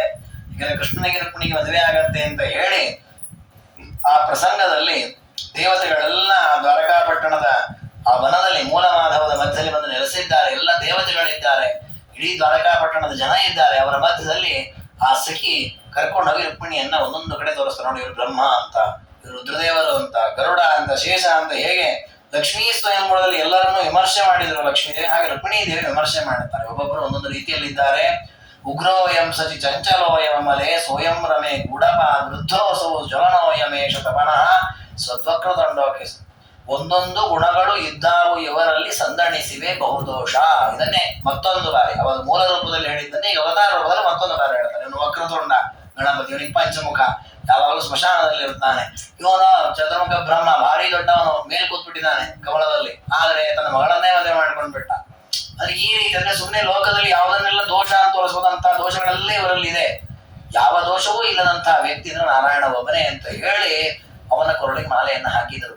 ಲಕ್ಷ್ಮೀ ಆಗಿದ್ದಾಗ ಈಗಲೂ ಅದೇ ರೀತಿ ಹಾಕ್ತಾ ಇದ್ದಾರೆ. ಇಲ್ಲಿ ಇನ್ನೊಂದು ಅಪೂರ್ವ ಶ್ಲೋಕವನ್ನು ರಾಜರು ಹೇಳುತ್ತಾರೆ. ಯಾವುದು ಅಂತಂದ್ರೆ, ಲಕ್ಷ್ಮೀ ದೇವಿ ಎಲ್ಲರನ್ನ ಬಿಟ್ಟು, ರುಕ್ಮಿಣಿ ದೇವಿ ಎಲ್ಲರನ್ನ ಬಿಟ್ಟು ಕೃಷ್ಣನಿಗೆ ಯಾಕೆ ಮಾಲೆ ಹಾಕಿದ್ದು ಅಂದ್ರೆ, ರುಕ್ಮಿಣಿ ದೇವಿ ಕೈಲಿ ಒಂದು ಮಾಲೆ ಇದೆ. ಆ ಮಾಲೆ ಹೇಗಿದೆ ಅಂದ್ರೆ, ಏವೈ ಚಂಪಕ ಸಂಪದಾಬ್ಜ ವಸತೆ ದುರ್ವಾಶ್ರಿಯ ಸ್ವಾತ್ಮನ ಕೇತಕ್ಯ ವಿಭವೇನ ಕೃತ್ತಿವಸನಸ್ಯಾಂಭೋಜ ಕಾಂಕ್ಯ ವಿಧೋ ಸನ್ನೀಲೋತ್ಪಲ ಶೋಭಯ ದಿನಮಣೆ ಶ್ರೀಮತ್ತುಲಸ್ಯಾಮತ ಹೇರಂಬಸ್ಯ ಹರೇ ಪರಂ ಸಮುಚಿತ ಸಾಮಾಲಿಕಾ ಶೋಭತೆ. ಆ ರುಕ್ಮಿಣೀ ದೇವಿಯ ಕೈಯಲ್ಲಿರುವ ಮಾಲೆಯಲ್ಲಿ ಎಲ್ಲ ಹೂಗಳು ಎಲ್ಲ ಪತ್ರಗಳು ಇವೆ. ನಿಷಿದ್ಧವಲ್ಲದ್ದು, ಸುಗಂಧ ಭರಿತವಾದ ಯೋಗ್ಯವಾದ ಅಷ್ಟೂ ಪುಷ್ಪಗಳಿವಂತವರಲ್ಲಿ. ಅದರಲ್ಲಿ ಚಂಪಕ ಇದೆ. ಯಾವುದು ಚಂಪಕ ಅಂದ್ರೆ ಸಂಪಿಗೆ. ಆ ಸಂಪಿಗೆ ಇರೋ ಒಂದು ಗುಣ ಏನು, ಒಳ್ಳೆಯ ಹೂವು ಸುಗಂಧ ಇಲ್ಲ ಸತ್ಯ ಅದು. ಆದರೆ ಸಂಪಿಗೆ ಹೂವನ್ನ ಬ್ರಹ್ಮದೇವರಿಗೆ ಏರಿಸಬಾರದು ಅಂತ ಧರ್ಮಶಾಸ್ತ್ರದಲ್ಲಿ ನಿಷೇಧ ಇದೆ. ಹಾಗೆ ಈ ಮಾಲೆಯನ್ನು ಬ್ರಹ್ಮದೇವರ ಕೊರಳಿಗೆ ಹಾಕುವ ಹಾಗಿಲ್ಲ. ಇನ್ನ ಸರಿ ಇದನ್ನ ಯಾರಿಗಾದ್ರೂ ಹಾಕೋಣ, ಇನ್ನ ಯಾರಿಗೆ ರುದ್ರದೇವರಿಗೋ ಮತ್ತೊಬ್ಬರಿಗೂ ಹಾಕೋಣ ಅಂತಂದ್ರೆ, ವಸತೆ ದೂರ್ವಾಶ್ರಿಯ ಸ್ವಾತ್ಮನಃ ಕೇತಕ್ಯ ವಿಭವೇನ ಕೃತ್ತಿವಸನಸ್ಯ. ಇದರಲ್ಲಿ ಗರಿಗೆ ಇದೆ, ಗರಿಗೆ ಸೂರ್ಯನಿಗೆ ಆಗಲ್ಲ. ಇದರಲ್ಲಿ ಕೇತಕಿ ಇದೆ, ಅದು ಶಿವನಿಗೆ ಆಗಲ್ಲ. ಅಂಭೋಜ ಕಾಂತ್ಯ ವಿಧೋ ಕಮಲ ಇದೆ, ಅದು ಚಂದ್ರನಿಗೆ ಆಗಲ್ಲ. ನೀಲಕಮಲ ಇದೆ ಅಂದ್ರೆ ರಾತ್ರಿ ಅರಳುವ ಕಮಲ, ಅದು ಸೂರ್ಯನಿಗೆ ಆಗಲ್ಲ. ತುಳಸಿಯೂ ಇದೆ ಇದರಲ್ಲಿ, ಅದು ಗಣಪತಿಗೆ ಆಗಲ್ಲ. ಹೀಗೆ ಒಂದೊಂದು ಪುಷ್ಪ ಒಂದೊಂದು ಪತ್ರ ಒಬ್ಬರಿಗೆ ಆಗಲ್ಲ. ಹಾಗಾಗಿ ಯಾಕೆ ಕೊಡ್ಲಿಕ್ಕೆ ಹಾಕ್ಬೇಕು? ಎಲ್ಲ ಪುಷ್ಪಗಳನ್ನೂ ಸ್ವೀಕಾರ ಮಾಡ್ಬೇಕು, ಎಲ್ಲ ಪತ್ರಗಳನ್ನೂ ಸ್ವೀಕಾರ ಮಾಡ್ಬೇಕು. ಅಂತ ವ್ಯಕ್ತಿ ಇದು ನಾರಾಯಣ ಮಾತ್ರ. ಯಾಕೆ? ಪತ್ರಂ ಪುಷ್ಪಂ ಫಲಂ ತೋಯಂ ಯೋಮೇ ಭಕ್ತ್ಯಾ ಪ್ರಯಚ್ಛತಿ. ಯಾವ ಪತ್ರ ಕೊಟ್ಟರು ದೇವರು ಸ್ವೀಕಾರ ಮಾಡ್ತಾರೆ. ಅಂದ್ರೆ ನಿಷಿದ್ಧ ಪತ್ರ ಆಗ್ಬಾರ್ದು. ಕೆಲವೊಮ್ಮೆ ಪತ್ರ ಪುಷ್ಪ ಯಾವುದೋ ಆಗತ್ತೆ ಅಂತ ಹೇಳಿ ನಾವು ಯಾವ್ಯಾವುದೋ ಪ್ಲಾಸ್ಟಿಕ್ ಪತ್ರದೊಂದು ಪತ್ರಂ ಸಮರ್ಪಯಾಮಿ ಅನ್ನಬಾರದು, ಎಲ್ಲ ಪಾಪ ಬರುತ್ತೆ. ನಿಷಿದ್ಧವಲ್ಲದ್ದು ಪತ್ರಂ ಪುಷ್ಪಂ ಅಂದ್ರೆ. ಹಾಗಾಗಿ ಇಲ್ಲೂ ಕೂಡ ನಿಷಿದ್ಧವಲ್ಲದೇ ಇರೋದು ಪತ್ರ ಪುಷ್ಪಗಳು.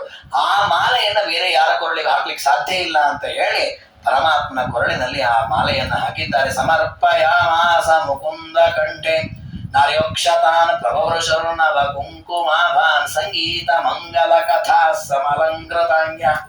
ಸ್ತ್ರೀಯರೆಲ್ಲರೂ ಕೂಡ ಮಂಗಲವಾದಂತಹ ಪದ್ಯಗಳನ್ನ ಹಾಡ್ತಾ ಇದ್ದಾರೆ. ಸುಂದರವಾದ ಮಂತ್ರಪೂರಿತವಾದ ಅಕ್ಷತೆಗಳನ್ನ ರುಕ್ಮಿಣಿ ಮತ್ತೆ ಕೃಷ್ಣನ ಮೇಲೆ ಎರಚುತ್ತಾ ಇದ್ದಾರೆ.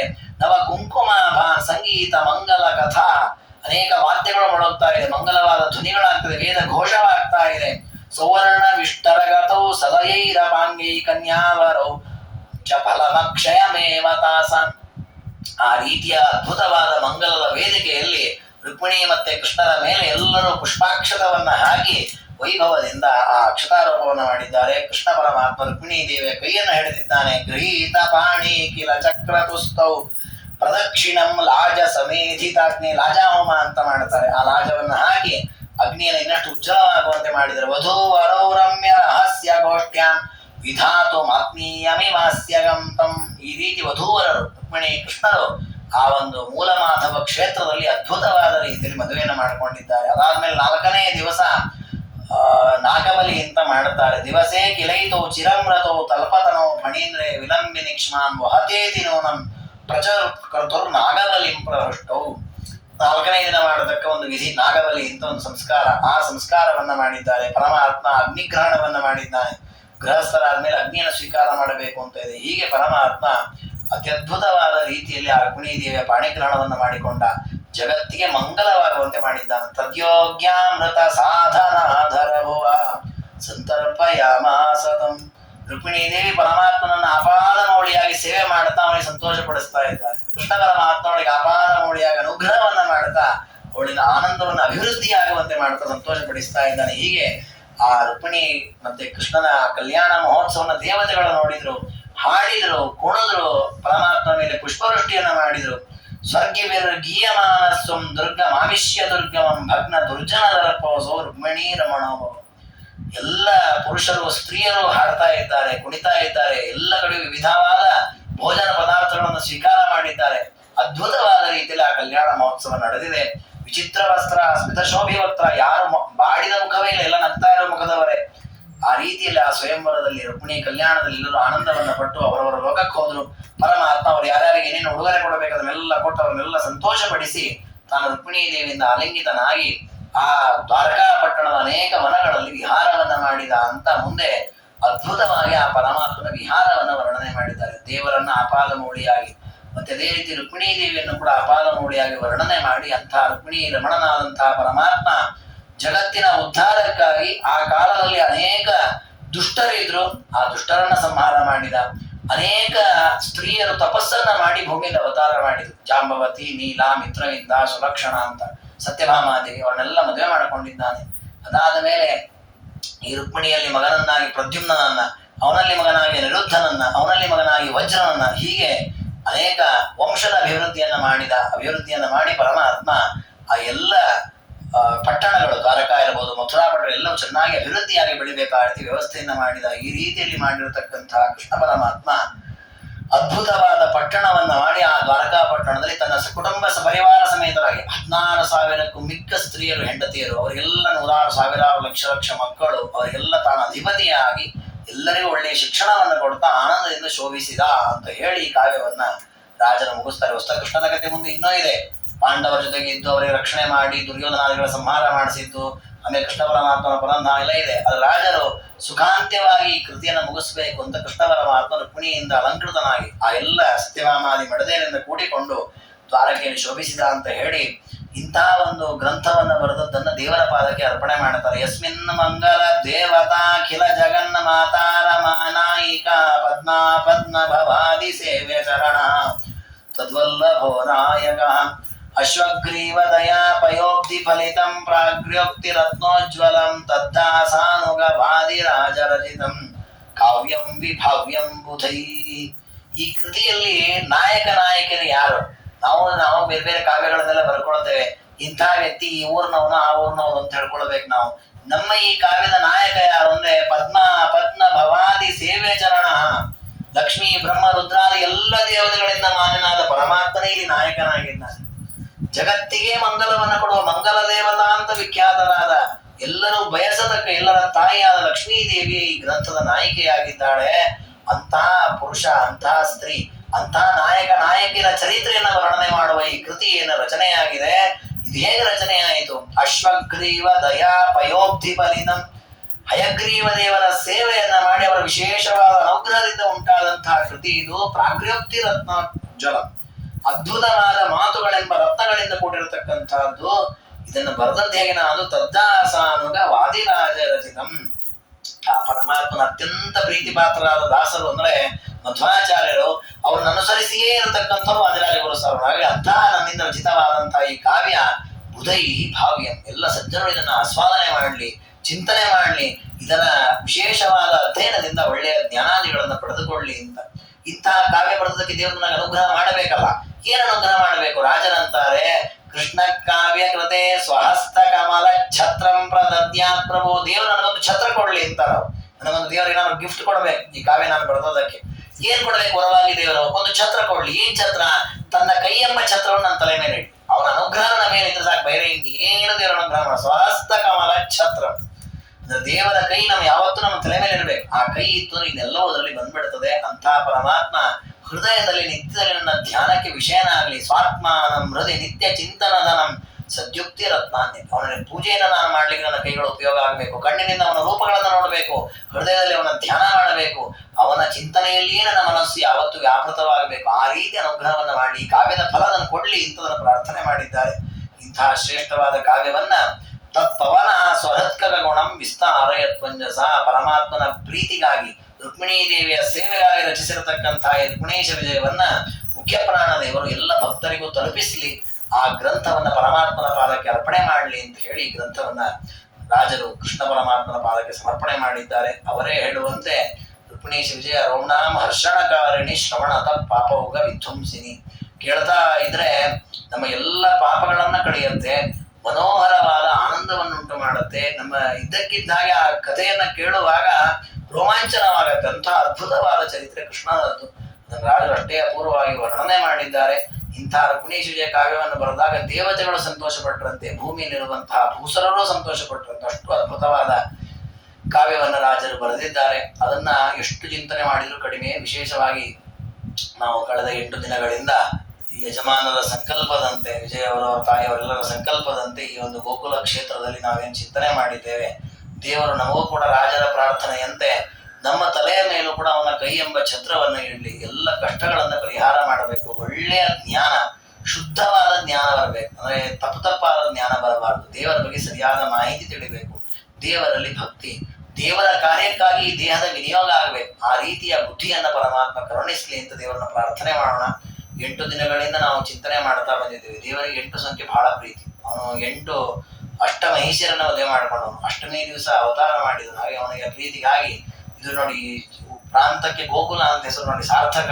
ಯಾಕೆಂದ್ರೆ ಗೋಕುಲದಲ್ಲಿ ಕೃಷ್ಣ ಅವತಾರ ಮಾಡಿದ. ಹಾಗೆ ಈ ಗೋಕುಲದಲ್ಲಿ ಕೃಷ್ಣನ ಚರಿತ್ರೆ ಮತ್ತೆ ಮತ್ತೆ ಕೇಳುವಂತಹ ಒಂದು ದೊಡ್ಡ ಅವಕಾಶವನ್ನ ಎಲ್ಲರೂ ಪಡೆದು ಧನ್ಯರಾಗಿದ್ದೀರಿ. ವಿಶೇಷವಾಗಿ ಗೋ ಶಬ್ದಕ್ಕೆ ಮಾತು ಅಂತ ಅರ್ಥ ಇದೆ. ಮಾತುಗಳು ಬರಬೇಕು. ಯಾವ್ಯಾವ್ದೋ ಮಾತು ಎಲ್ಲಾ ಏರಿಯಾದಲ್ಲೂ ಬರ್ತಾ ಇರುತ್ತೆ. ದೇವರ ಚಿಂತನೆಯ ಮಾತು ಬಂದ್ರೆ ಅದು ಸಾರ್ಥಕವಾಗತ್ತೆ. ಅಂಥ ನಿಟ್ಟಿನಲ್ಲಿ 8 ದಿನಗಳ ಕಾಲ ನಡೆದಂತಹ ಈ ಚಿಂತನೆಯಿಂದ ಪರಮಾತ್ಮ ಪ್ರೀತನಾಗ್ಲಿ.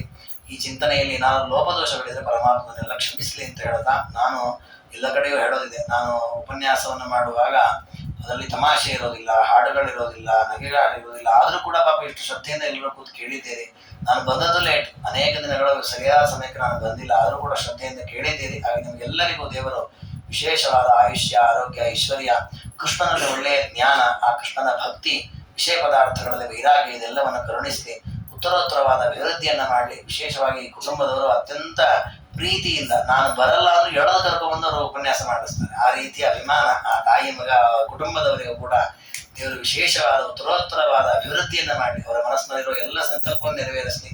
ಉತ್ತಮವಾದ ತತ್ವಜ್ಞಾನ, ಪರಮಾತ್ಮನ ಜ್ಞಾನ ಪ್ರತಿಯೊಂದು ಜನ್ಮದಲ್ಲೂ ಬರಬೇಕು. ದೇವರ ಸ್ಮರಣೆ ಒಂದು ಕ್ಷಣವೂ ಬಿಡಬಾರದು ನಾವು. ಆ ರೀತಿಯ ಸ್ಮರಣೆ ನಮಗೆ ಯಾವತ್ತೂ ಇರುವಂತೆ ದೇವರು ಕರುಣಿಸಲಿ ಅಂತ ಹೇಳ್ತಾ ಈ ಒಂದು ಚಿಂತನೆಯ ಮಾಲಿಕೆಯನ್ನ, 8 ದಿನದ ಈ ಉಪನ್ಯಾಸ ಮಾಲಿಕೆಯನ್ನ ಪರಮಾತ್ಮನ ಪಾದಕಮಲಗಳಿಗೆ ಅರ್ಪಣೆ ಮಾಡೋಣ. ಸರ್ವಗುಣ ಸಂಪೂರ್ಣ ಸರ್ವದೋಷ ವಿವರ್ಜಿತ ಪ್ರಿಯತಾಂ ಪ್ರೀತಯೇವಾಸು ವಿಷ್ಣುರ್ಮೇ ಪರಮಸ್ತು ಶ್ರೀಕೃಷ್ಣಾರ್ಪಣಮಸ್ತು ಮಧ್ವೇಶ.